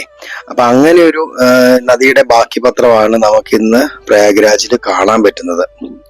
അപ്പം എന്തായാലും ഇപ്പോഴും ആ നദിയുടെ 2008-9 കാലഘട്ടങ്ങളിൽ ഇൻസ്രോയുടെയും അതേപോലെ ജിയോളജിക്കൽ സർവേ ഓഫ് ഇന്ത്യയുടെയും ഒക്കെ ഒരു സർവേ ഉണ്ടായിരുന്നു. വെച്ചാൽ ഒരു ഹൈഡ്രോ ജിയോമോർഫിക് സർവേ വിത്ത് സാറ്റലൈറ്റ് ഇമേജസ് ത്രൂ ഇട്ട്. അതിൽ നമുക്ക് കണ്ടു ഇപ്പോഴും ഹരിയാന, പഞ്ചാബ്, രാജസ്ഥാൻ, ഗുജറാത്തിൽ മേഖലയിൽ കൂടി ഏകദേശം ഒരു 12 കിലോമീറ്ററിൽ ഒരു നദി ഒഴുകുന്നുണ്ട് എന്ന് ഇപ്പോഴും ജീവിച്ചിരിക്കുന്ന മീൻസ് ലൈവായിട്ടുള്ള ഒരു നദി ഹരിയാന, പഞ്ചാബ്, രാജസ്ഥാൻ ബോർഡറിൽ കൂടി കയറി ഗുജറാത്ത് റാൺ ഓഫ് കച്ചിൽ അവസാനിക്കുന്നു എന്ന ഒരു നദിയുടെ ഫുട് പ്രിന്റ്സ് കിട്ടിയിട്ടുണ്ട്. എന്നുവെച്ചാൽ ഇപ്പോഴും അതാണ് പറയുന്നത്, നമ്മുടെ പ്രയാഗില് സരസ്വതി നദിയുടെ പ്രത്യക്ഷത്തിലല്ലെങ്കിലും സരസ്വതി നദിയുടെ സാന്നിധ്യം ഉണ്ടെന്ന് പറയാൻ കാരണം ചാനലിൽ കൂടി പണ്ട് നദി ഒഴുകിയിരുന്നു. അതിന്റെ ബാക്കി പത്രമായിട്ട് ഇത് അവിടെ ഉണ്ടാകാൻ കാരണം പിന്നെ നമ്മൾ പുരാണങ്ങളിൽ പറയുന്നത് അനുസരിച്ചാണെങ്കിൽ എന്നുവെച്ചാല് ഈവൻ നമ്മളൊരു വേലിയേറ്റം പോലും നോക്കിയാൽ നമുക്ക് മനസ്സിലാവും എന്നുവെച്ചാൽ എത്രമാത്രം ഗ്രഹങ്ങളുടെ സ്വാധീനം നമ്മുടെ വെള്ളത്തിൽ അല്ലെ ജലത്തിന്റെ ഉപരിതലത്തിൽ സാധിക്കുമെന്നുള്ളത്.